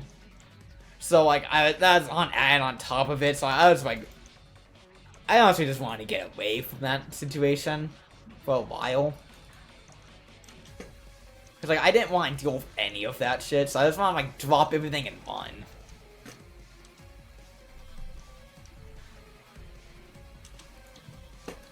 Like that's the story in of itself. Something about to cry, but I'm not. My nose is just stuffed. And it's like, I feel it at the weirdest moments in my speech. Like, I'm just speaking. I just feel it. It's like, ugh, vibrating. Like, I'm not about to cry. I'm like, it's my nose. What the fuck? Get out of my nose, mucus. What the fuck? Being accosted. Midway through my own speaking. This is my voice. You can't stop me. Who do you think you are? You ain't Osmosis Jones. You ain't him. You're Barry He.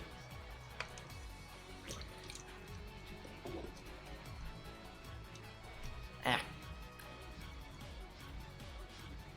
Ads in 3 seconds.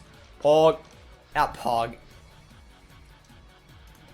I'll go on like a song about why they are that way, later. Alright, ads are technically speaking about to start playing out now. Have fun with the Honda Prius. My condolences. Okay, we are not doing this again. We are getting items. I am running for my mistakes.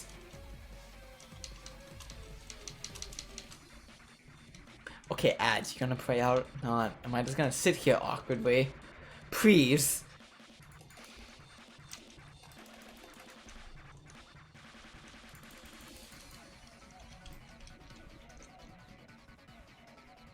No, ads, I'm not being brainwashed by capitalism. Bro, I swear. Okay, now they pray. Yum. Making me look like an idiot. Anyways, if you don't have ads, just say so, and I'll keep talking. I'll start telling the story again. If you do, then enjoy the Pizza Hut ad. Hope you're not hungry, as it's like 1 AM here. You're not gonna be able to order anything. Huh? Still not being brainwashed by capitalism? Got you.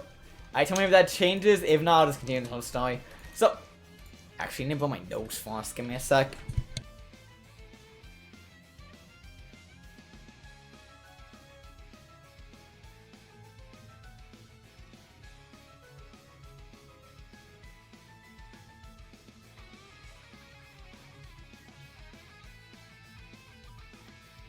There we go. Had to blow my nose.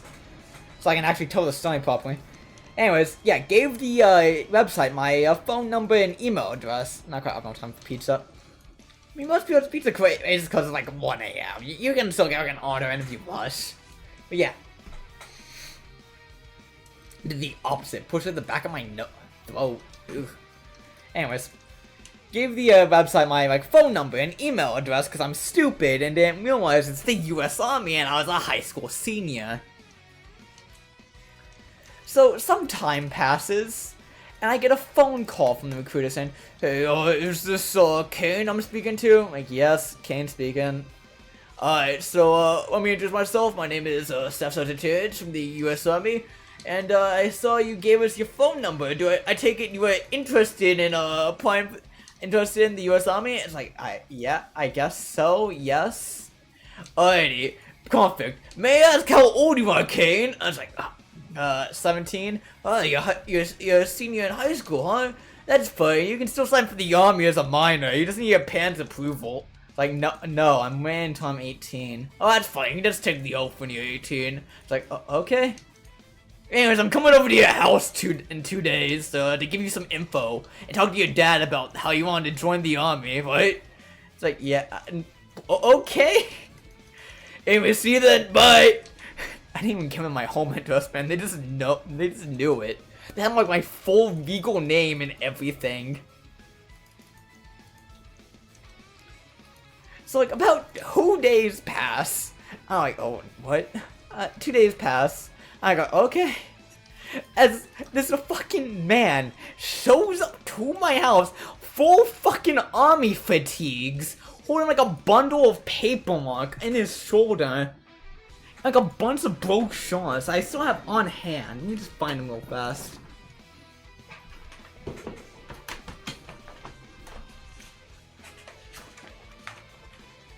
Alright, give me a sec. I'm finding the damn... I can't...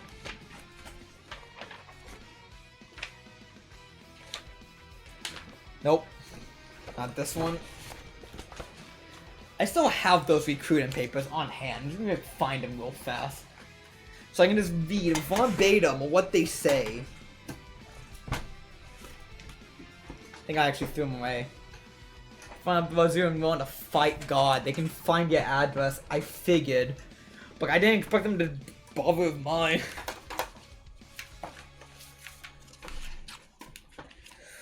Nope, that's my, okay, that is my, diploma, not my... Whatever. Oh, I found it. Give me a sec.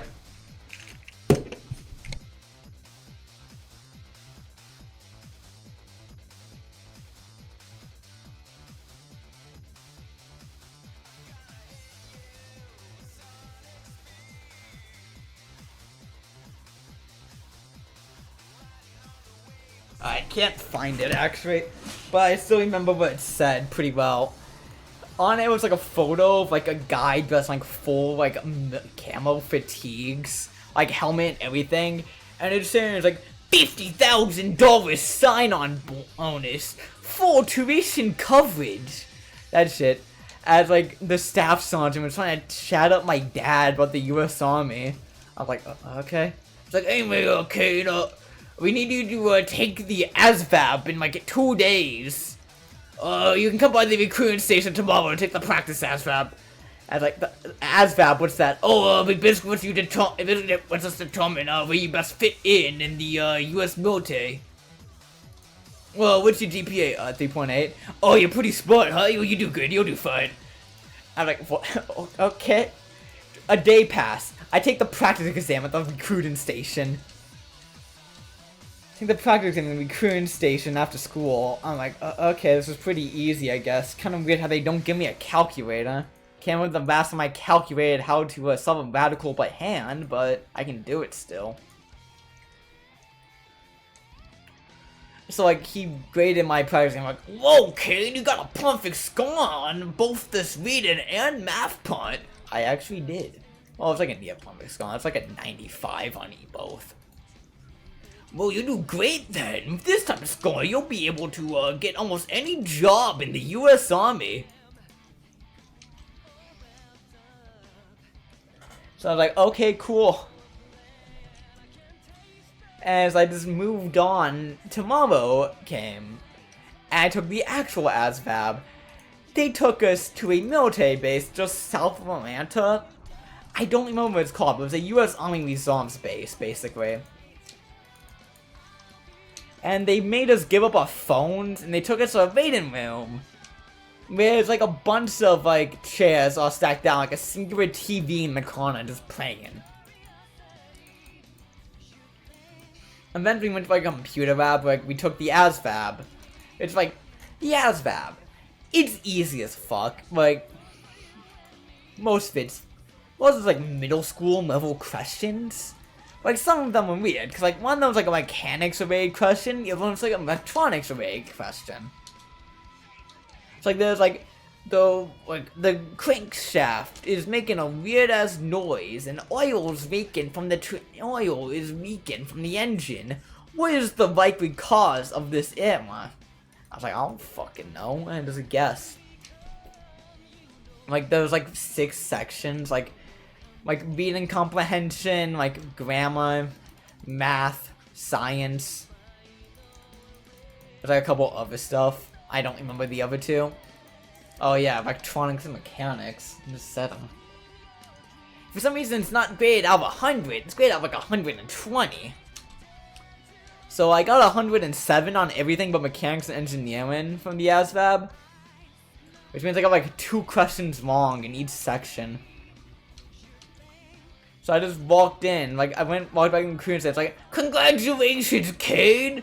Now we can discuss your options. I recommend the careers in the 55 and 45 sector, the communications and intelligence field. I was like, okay. Yeah, I think you fit in great as a communication sergeant. You'd be able to skip training basically with these types of scores. Like, okay. So I'm gonna have to like communicate as a communications major. I don't know what the actual name was called. But I remember though, like I got told that was the best for me, so I was like, okay, I guess that's what I'm doing then. And about a day passed. I got another call like, hey Kane! Now that you took your ASVAB, you decided on your job, you need to take the MEPS! You know, give us like a week. Give us like a week, come into the recruiting station, and you take the MEPS, take your oath, and you're in the army now. I was like, what? Like, bro, keep in mind this one, it's been like 2 weeks since I went onto the damn website and gave them my email address. I was already scheduled to come in and take the MEPS. Like, they were going at like a lightning pace. But, like, some doubts were starting to mount in my mind. Like, one of them, funny enough, was like, I'm with my sister at this point, and to start talking about this. And she's like, you know, I can do a TACCON reading if you want. Like, yeah, let's do it, why not? And I got a 10 of songs for, like, the future reading of what my future would be in the US Army. If you don't know, the 10 of Swords is arguably the worst possible tarot card you can get for future readings. So let me just read out what it means real fast. Keep in mind, this is what was given to me in response to the idea of me joining the US Army, and it is upright as well. Ruin, failure, bitterness, collapse, exhaustion, dead end, victimization, and betrayal.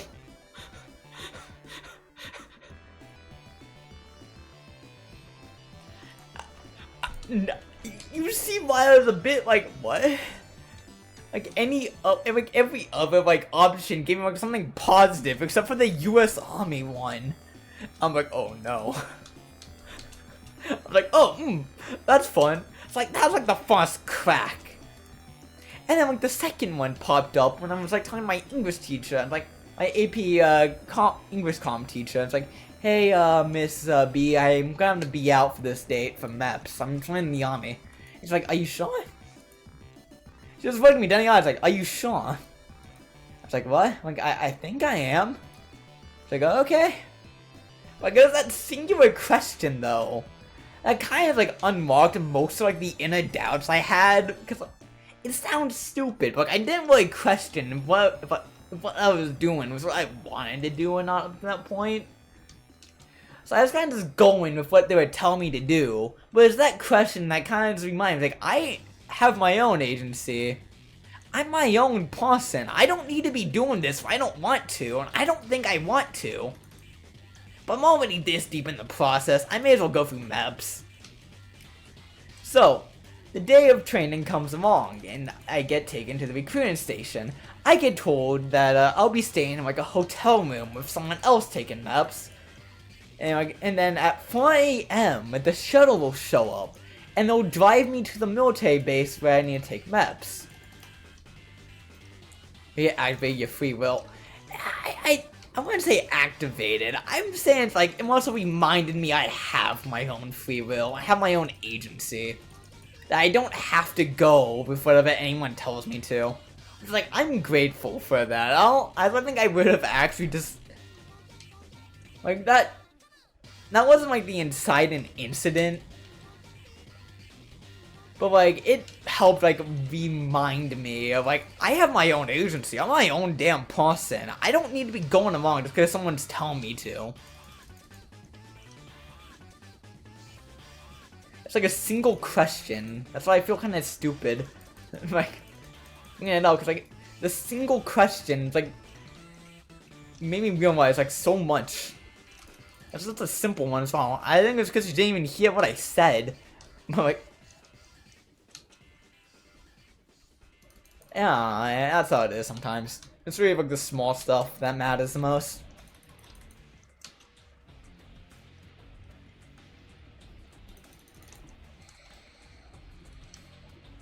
Whoa. What the fuck?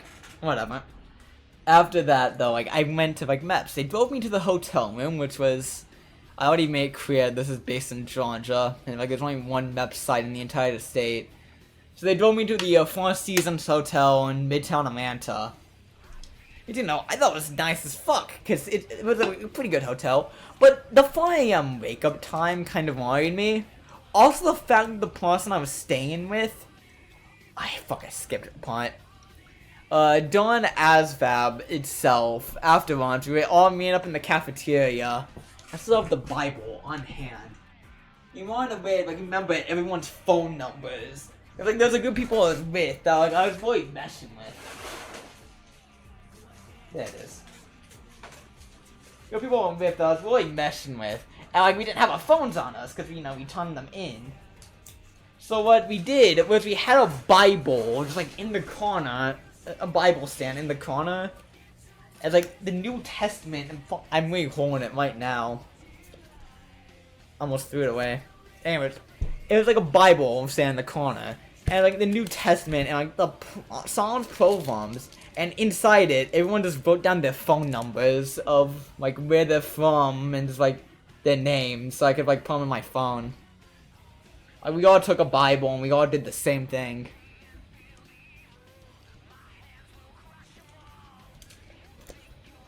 But yeah, nah. That was unrelated, just reminded me, since I was on that topic anyways. So yeah, Meps, they drove me to the Four Seasons Hotel in, like, downtown Atlanta. The person I was staying with, though, I was still 17. It's only been, like, 3 weeks at this point. My birthday's in the summer. The person I was staying with was a 27-year-old man from Columbus, Georgia, with back pain. So, like... It was kind of weird they didn't separate people by, like, minor status or not. And they had a full-ass adult sleeping with a minor. I found that a bit odd, not gonna lie. But, you know, I didn't think too much of it, because, you know, I didn't know enough to know that's weird. That's bizarre, in fact. Kind of creepy, really.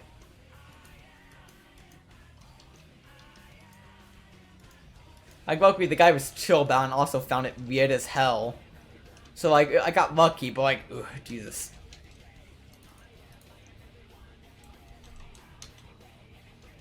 Guy was really 10 years older than me.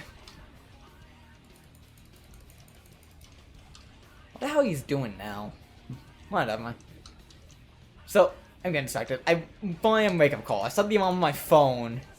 And I woke up at 4 a.m. fine, stumbled down the stairs of the hotel, and I'm waiting in the lobby for the bus to show up. Fucking hell. What am I supposed to do against that? Wait for the bus to arrive at 5 in... I think it was like 5 in the morning. It was like 4 a.m. wake-up call. I had to be in the hotel lobby like 4:30 or so.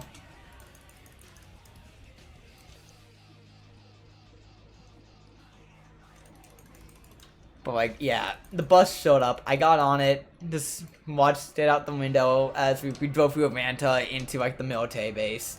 Went back, gave up our phones to, like, the security personnel. We just sat back down in the waiting room, sending, like, ASVAB. And then the commander of the base showed up. And he was like, you know, I was in your boots once. I was I worked my ass off as a truck repairman in the army. But remember, like, we can't force you to join the army. We are the world's largest volunteer military. We can't force you to join after all. So at any point, if you're feeling uncomfortable, you can just walk up to the nearest staff and say, I'd like to exit MEPS testing. Which, you know, foreshadowing is a literary tool.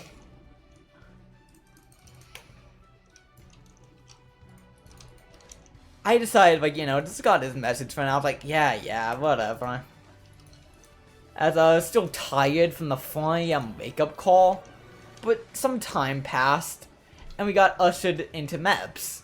We went through, like, the main maiden room where, like, the guy went over the rules from MEPS, like, at no point should any hands or objects go into your penis or urethra.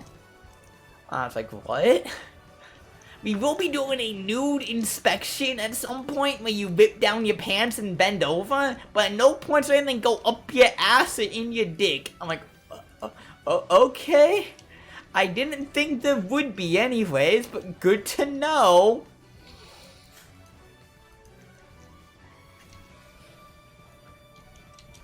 Oh my god, okay. Anyways, I moved on to, like, the preliminary testing, which is like audio, like hearing, vision, got a blood test and a piss test. The audio test. I'm doing this like test by test, because that's how it was. Then do all of them at once. Why would I?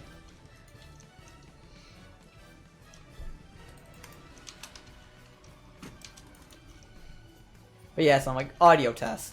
You walk into a room that looks like a bit like a prison call center.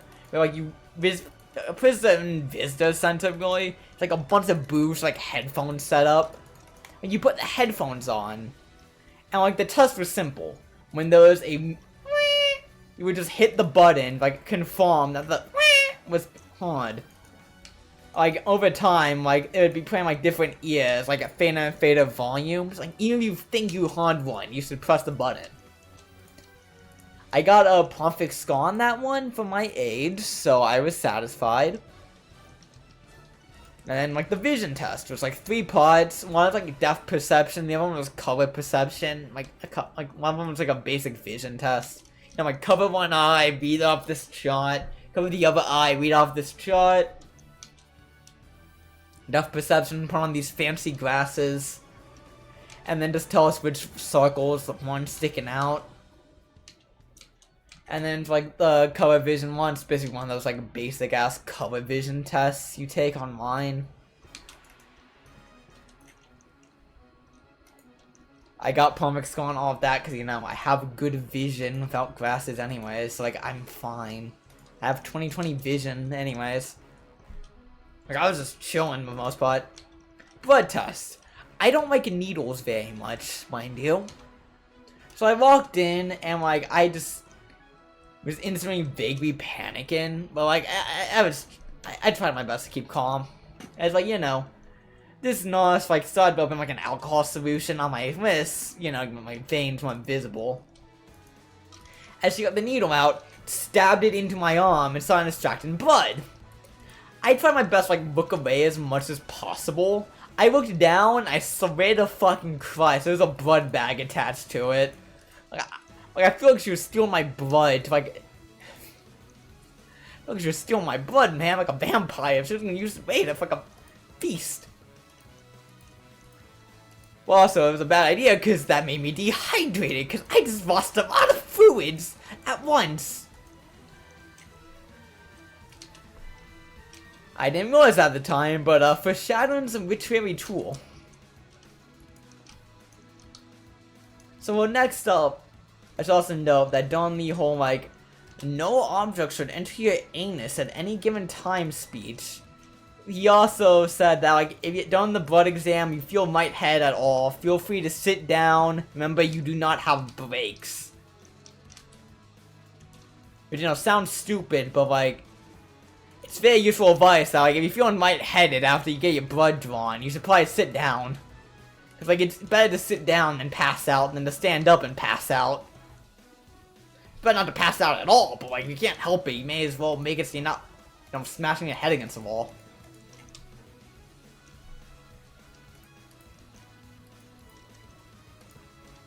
So yeah, piss test. This one was officiated by some fucking Yogi Vietnam type man who has a severe stick up his ass, and thinking that officiating a bunch of minors taking a piss gives him any sense of power. Because you can't tell, I don't like him very much. He's kind of a dick.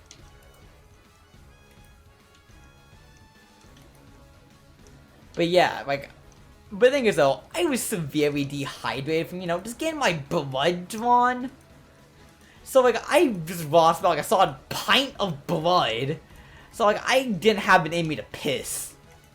So like, I just couldn't go after some point, so I was asked to stay behind until I was ready to go, and then, you know, just do it.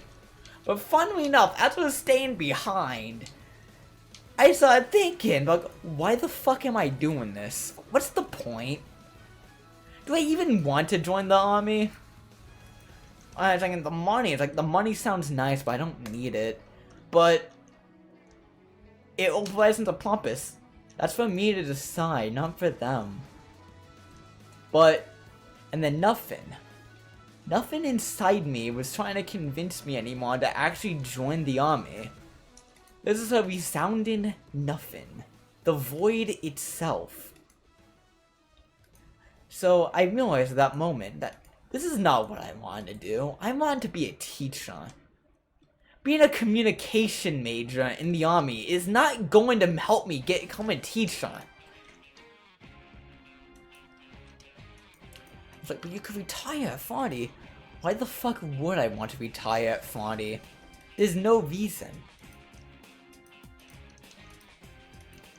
But you can get away. I can get away without the army. So at that moment, I almost have like a realization as like the fucking the army base's commander echoed in my head. We can't force you to join the army after all. We are an entirely volunteer organization. We are an entirely volunteer military. And then I realized what I had to do. So I walked on over to the person manning the front desk, like, man the desk. I was like, I'd like to get out of MEPS testing. It's like, you Sean, like, this, you only have the piss test left, yeah? It's like, yes, I'm Sean. Yeah, I do. And it's like, okay. Will you follow me, please? And so he just basically just led me back to the main room into like the offices, each of the branches. Took me into like the army branch. It's like some random like staff sergeant tried convincing me that I should probably finish up the piss test. Like, I don't have to take the oath, but I should still do it. It's like if I ever change my mind, it'll still be on record. But like, I decided, yeah, that makes sense. I should probably do that at least. So I came back to the fucking yogi who went, oh, enough of this wishy-washy bullshit. You're either in or out. I'm not having you walk back and forth. We close at 10. Make up your mind. And at that point, I was pissed. And fuck this shit. I'm out. Fuck you. Fuck this. And I walked back to the U.S. Army office.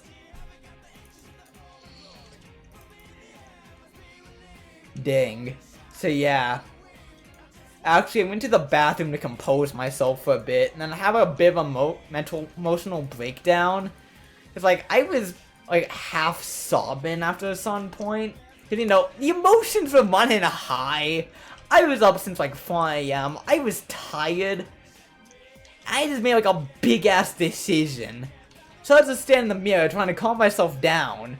I saw like the face I was making. That just made me even more sad. So I started just sobbing uncontrollably. I was like, oh fuck.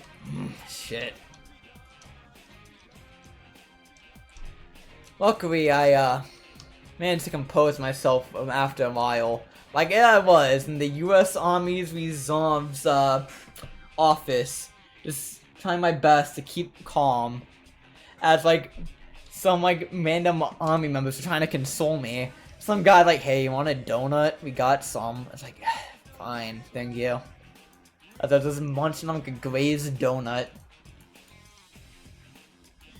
And it's like, and after a while, the fucking, like, I don't remember what her title was. I don't really care too much. It was like the first sergeant or some shit. Came over and she was like, hey, I heard what happened with that volunteer. Like, you shouldn't have gone through that.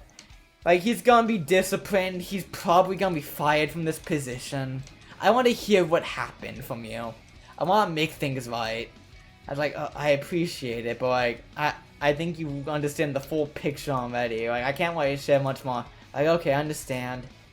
Call your recruiting base, I'll have them come pick you up. So I did, and they drove me to my house. In the most awkward conversation. No, actually no, they didn't drive me to the house. They drove me to the recruiting station, where I got chewed out by the recruiting station, some, like, commander. And like, you realize how much of a bad look this is for me. How one my own recruits just bail out like this. And it's like, you've marched me through this in 3 weeks. This is not my fault. This is entirely on you.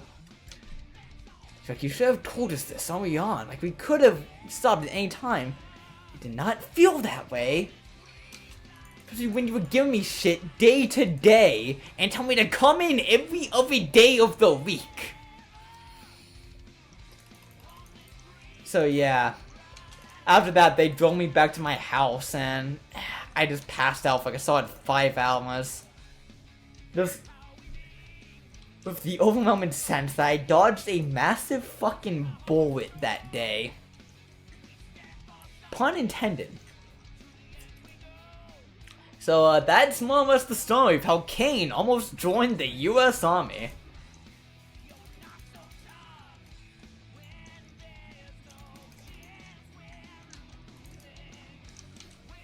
Okay, check out. Ooh, the end drink's kicking in. He's not stuck in the army for 10 years of mandatory service, at least. My contract was gonna be like for 5 years. So like if I didn't, it's fine, cause like if any one other factor was changed, I think I wouldn't have actually joined. Well, I've gotta turn my AC for a second. Like, if it wasn't for, like, the exact, like, chain of events that happened when they did, I didn't think I would have actually bailed out of. You know, it's a cannon, I know it's a missile. Like, it wasn't for the tail cuts being the absolute worst possible option. That initial seed of doubt wouldn't be there. It was for the question I got asked, are you sure? I wouldn't have bothered, you know, actually thinking about it somewhat, and wouldn't have been primed to think about it. And it wasn't for the fact he said it was a voluntary summons, he could opt out at any time. I don't think I would have had the balls to do so. It wasn't for the fact I couldn't piss at that exact moment. I think I would have just went from station to station and just took up the oath without ever fully coming to terms with what I was doing. Till it was too late. So like, I dodged a bullet at that exact moment.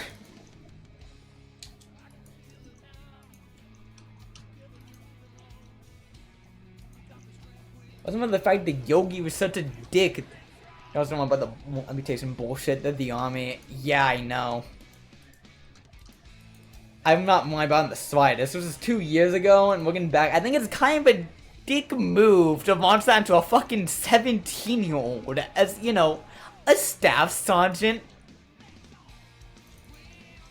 Something by a 17-year-old. Yeah, I think it's more a story by the fact they bust me along from station to station over the course of 3 weeks. Fucking website to maps. Now I wasn't, you know, if that exact chain of events didn't happen, I would be in the fucking army by now, and a job I dislike. Over the course of 3 weeks of me visiting a website and giving them my phone number. So yeah. Like, looking back at it now, I realize just how fucked up the situation was. But in the moment, I was trying my best.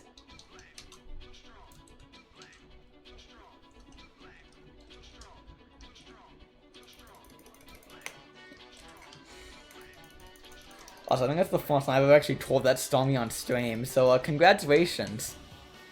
You now have like a pretty good idea of like my character.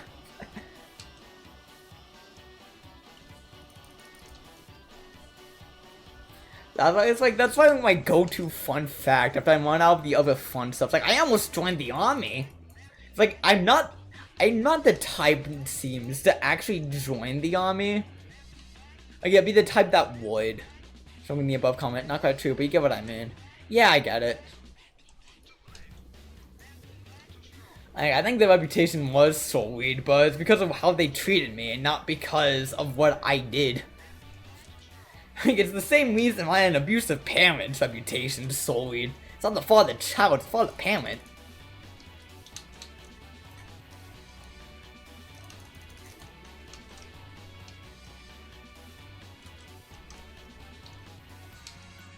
So yeah.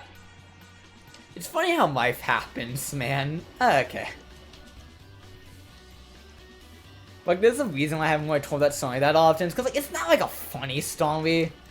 Like, it's not, like, a funny story. Like, I can't, like, just make jokes about it. Me having, like, a mental breakdown in the middle of, like, like, MEPS. Like, because I couldn't take a piss that exact moment. A VTuber stream from an army base. That would be funny. Not gonna lie. I think the overlap, though, between, like, active military personnel and VTubers, it's almost, like, zero. So, like, I'm in quite a unique position to be a VTuber, but also having almost joined the US Army. Like, I think that puts me in a pretty unique spot right now, I'm not gonna lie.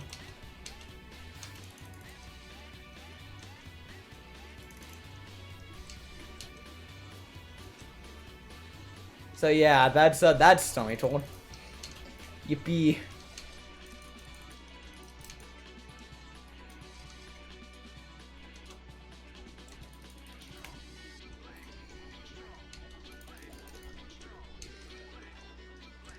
It should be noted that, like I said, like, the important reason why I wanted to join was just to get away, but like, I got a bunch of family shit. That's how thing went down. It's going on, like, I got it all sorted out by now, like, it's all dealt with and buried, like, there's nothing really major now that's too lying that I need to actually escape from. Like, I've already dealt with it a while ago, like, bunch of feelings, so that's how things went down. Yeah, there was a lot going on that time. It's dealt with now, luckily. So, like, I'm in a lot better place, but, like, looking back, like, you gotta keep that context in mind. Like, I was in a bad place mentally. Just trying my best to survive, mamas.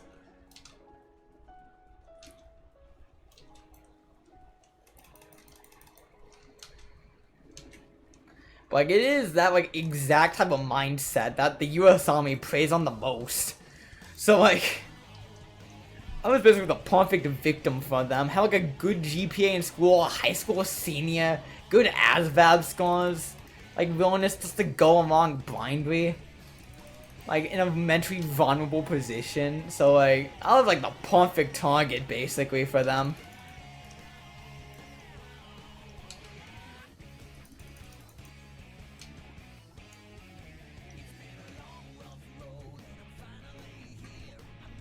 But yeah, nah. Like after I backed out, like I got a couple like other phone calls from like random army recruiters asking why the fuck did I bail out midway through.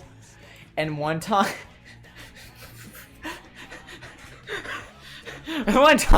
I got a phone call from an army one of the military personnel working the base saying, "Congratulations, Kane.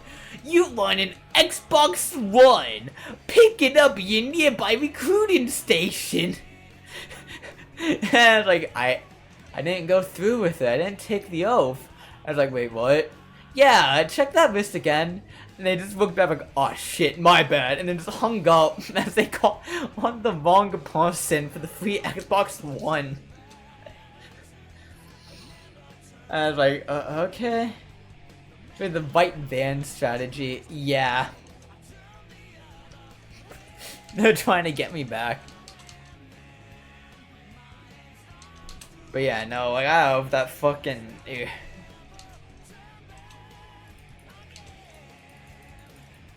might be the one.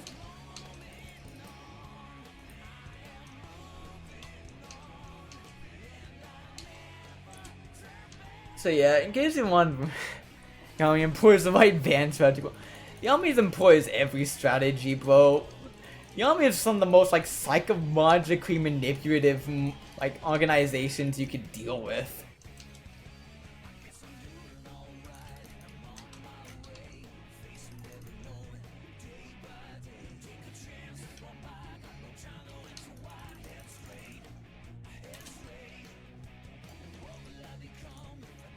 Like, I got lucky, honestly, but like, looking back, I realized how fucking manipulative they want. Like, they purposely, like, bust me along as fast as possible, just so I didn't actually have time. Also, I'm doing a funny voice to my intro, bro. Sing us a song, Shanty Man. I got you. You ready for this? Hop. Yeah, give me a sec, I get everything set up. You drink some water?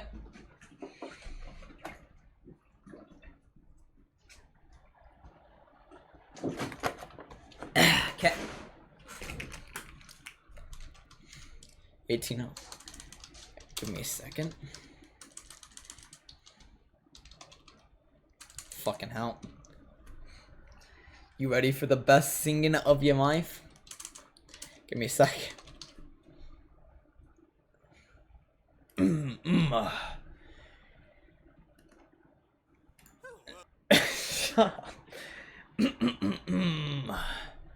Need to find the actual good one. Give me a minute. You find the proper sea shanty. Let me just check to make sure that's actually what it is. Is the best thing from TikTok? Yeah, I'm thinking of an actual sea shanty though. That's the thing. So, we're doing a holiday oh. Hope you're ready for this. Way over the board. Way over Joe. Way over the pocket is a board. Way over Joe. Way over for better weather. Way over Joe. Dirty Charlton had a pig and it was double jointed. Took it to the blacksmith shop to get it trotters pointed. Way over Joe. And now we just, yeah. And back to that. Hope you enjoyed the beautiful sea shanty. What's going on my audio bouncing? Absolutely incredible. Yeah. To be fair, it's like 3 it's 2 a.m. I cannot sing full volume sea shanties without getting kicked out of the house. So like I have to be like somewhat resolved with it.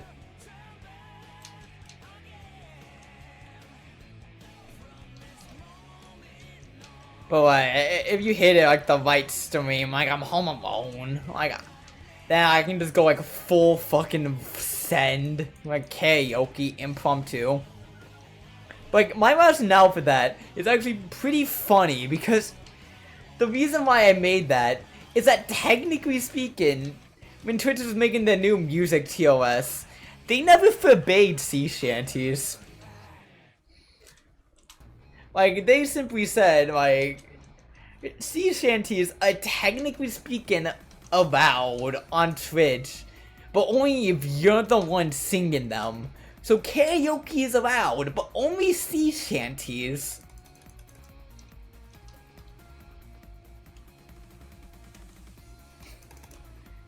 In a sea shanty, we definitely are sailing. Yeah.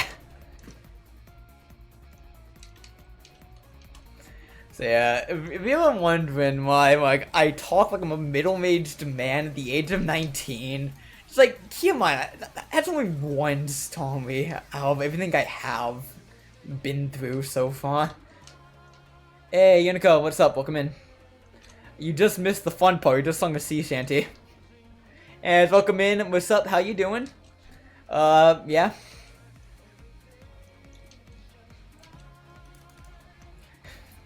How long were you here for? Oh no. Anyways, meow to you too. I actually do have a pretty good cat impression. I use it whenever I'm speaking to my cat. He just goes meow. I just meow at him back, just yelling. What is this?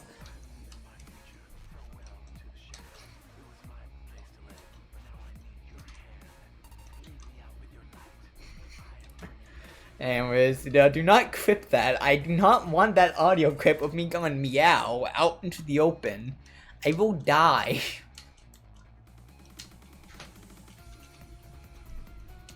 I suddenly realized that that's a bad idea. Only after I did it. Just want to say meow. I appreciate stopping by. Always nice to see a new face around here.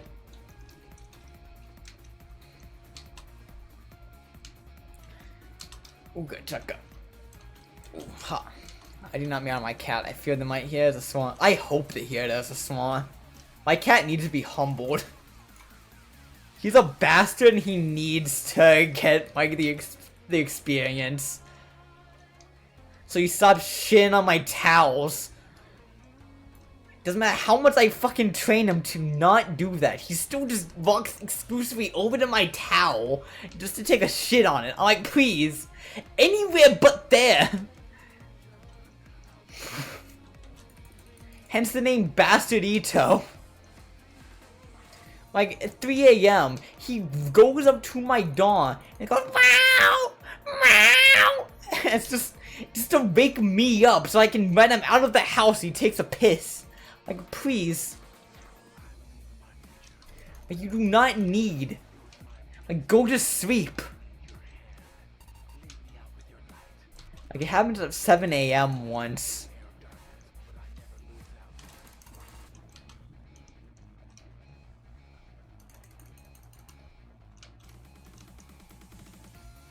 He is a random feral cat that's kind of showed up at my house one day.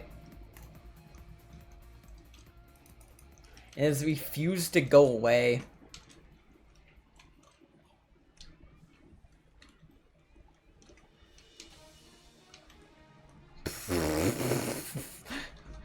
I do not need this type of music be playing as I'm talking about my cat shitting. This is way too epic music for this. Whoa. We're at like the 4-hour mark. No, this has been a pretty long stream. I think that's about a good enough point to actually wrap things up. Ooga chaka. Oh, welcome to the bond. Yeah.